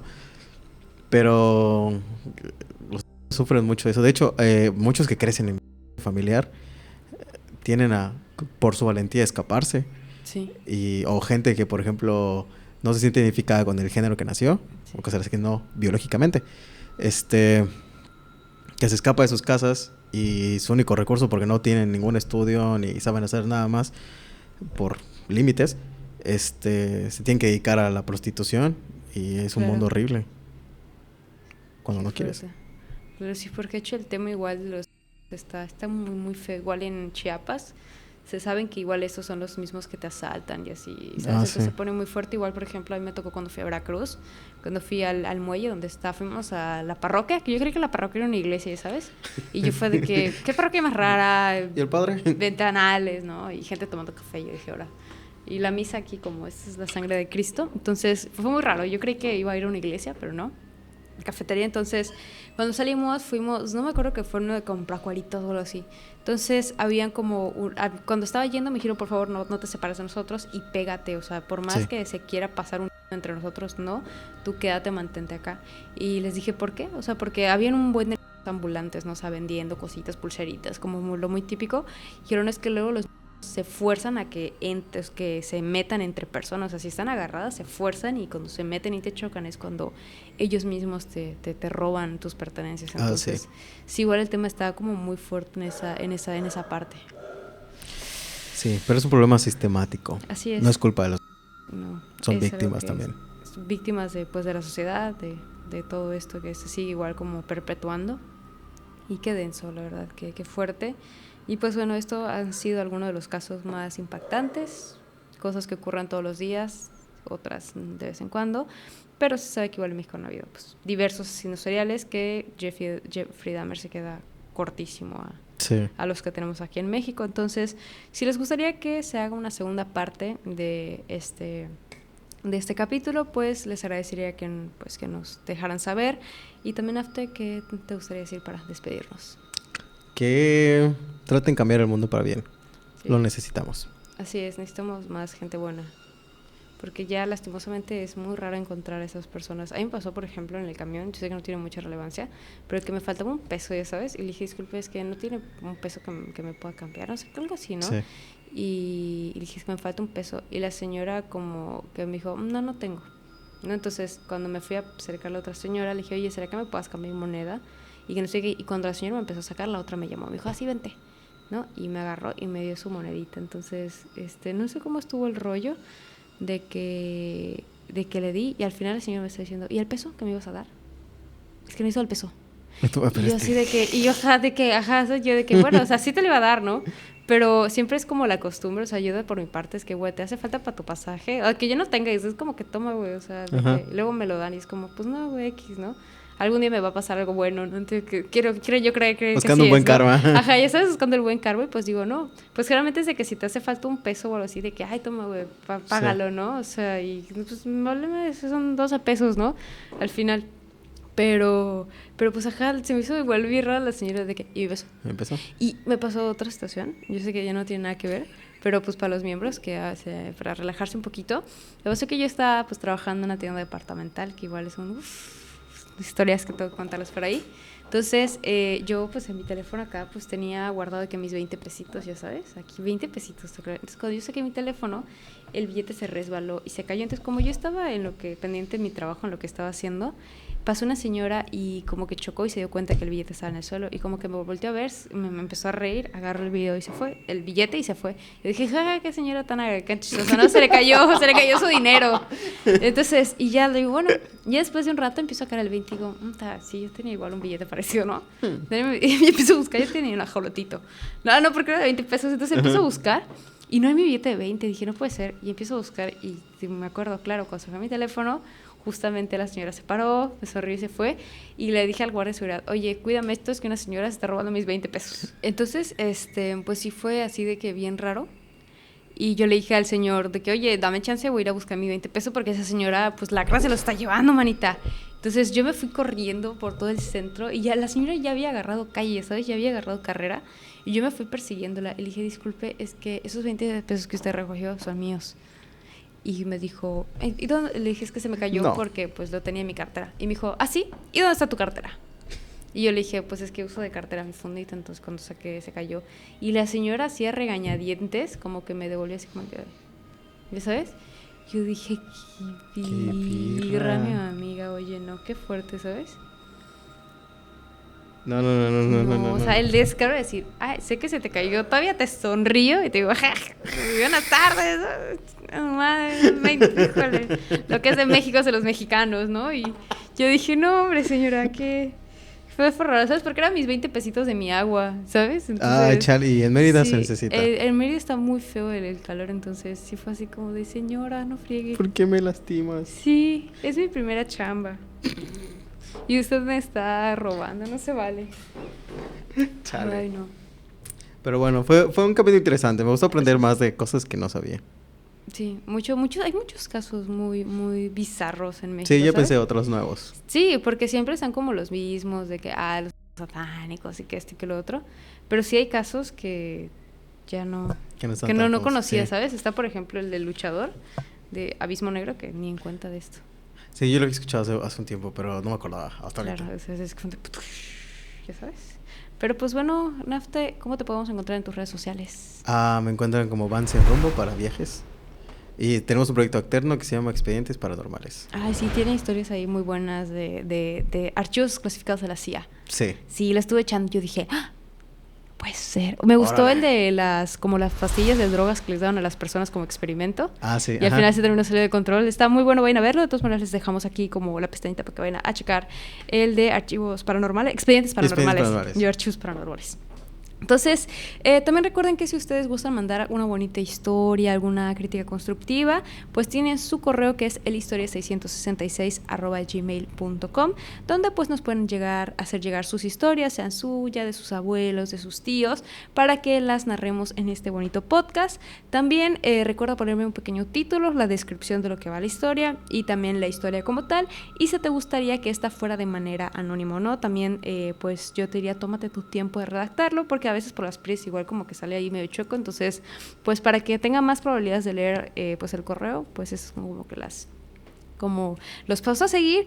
Y pues también recuerden que nos encuentran en todas las redes sociales, nos encuentran en YouTube, Facebook, TikTok, Instagram y en todas sus plataformas de podcast favoritas, Apple Podcast, Google Podcast, Spotify, todo lo que termine en podcast, como Eli Montserrat Paranormal. Y pues bueno, recuerden que los martes a las 8 de la noche tenemos en vivo. Los viernes vamos a tener lecturas de tarot en mi Instagram, que es Eli Montserrat Paranormal. También nos dijeron que por ahí de las 9 de la noche vamos a tener las lecturas. Y los sábados tenemos estreno de capítulos a las 8 de la noche. También recuerden que tenemos pues acceso a miembros para que puedan disfrutar de este y otro tipo de contenido. Contenido pues exclusivo que nos sale, ¿no? Este capítulo fue casi 30 minutos más. Así es, sí, 30 minutos más ahí para que se echen otro cafecito. Entonces pues recuerden atraparse muy bien sus patitas antes de dormir para que Nafte no se las vaya a jalar, no se las vaya a comer en tamalitos, ¿eh? Sí, puede ser kibis de ustedes, no es cierto. Pezuñita rebozada. ¿Has visto que las meten en vinagre? No me gustan nada de pezuñas, ni cueritos. No, hay una señora que se llama Doña Guau en TikTok que prepara sus pezuñitas y está y le echa Valentina. Sí que hace muchos ruidos, ¿no? Y sí, y se antoja. O sea, yo veo a esa señora comiendo y yo digo, qué rico, se ve rico, pero luego me acuerdo que es una patita y digo... Ya no se me antoja. Recuerden compartirlo en todos lados y comentar, o sea, en el live, súper, pero a por fuera mejor también. Sí. Para que logremos viajar a grabar cosas locas. Porque esta vez queríamos ir a Ciudad de México, pero pues ya se nos complicó el tiempo. Y tenemos otros planes igual. Queremos traer nuevamente gente interesante aquí al podcast para grabar, porque los videos que grabamos fuera de acá les han parecido muy chido a la gente, ya sabes. Entonces, sí. Ay, pero pues no tenemos ni recursos. Hay que viajar. Sí, aparte que ya me sacaron de mi trabajo, entonces... Pues ya no tengo dinero. El vaivén se me hace algo muy Sí. caro. ¿Sabes? Yo estuve a punto de morir por ustedes, así que, Sí, sí. por favor. Sí, así es. Así que vayan, ¿a dónde? Pues quién sabe. Que lo compartan por todos lados. Así es, comparte con tus amigos, alguna persona que creas que le puede llegar a interesar este tipo de contenido. Checa también porque tenemos exploraciones urbanas, tenemos material ahí científico con 100 y tífico para que vayas a checarlo. Y pues nada, mi nombre es Eli Monserrat y aquí está nuestro querido jefecín, productor Ismael Nafte. Y nosotros te damos las gracias por pues acompañarnos una noche más. Así que nos vemos, descansa bien, toma mucha agua y nos vemos hasta la próxima. Bye. Bye. Ay, ya se fueron. ¡Qué fuerte! ¡Qué bárbaro estar sonriendo todo el día, eh! Ya me duelen hasta las mejillas. Hola.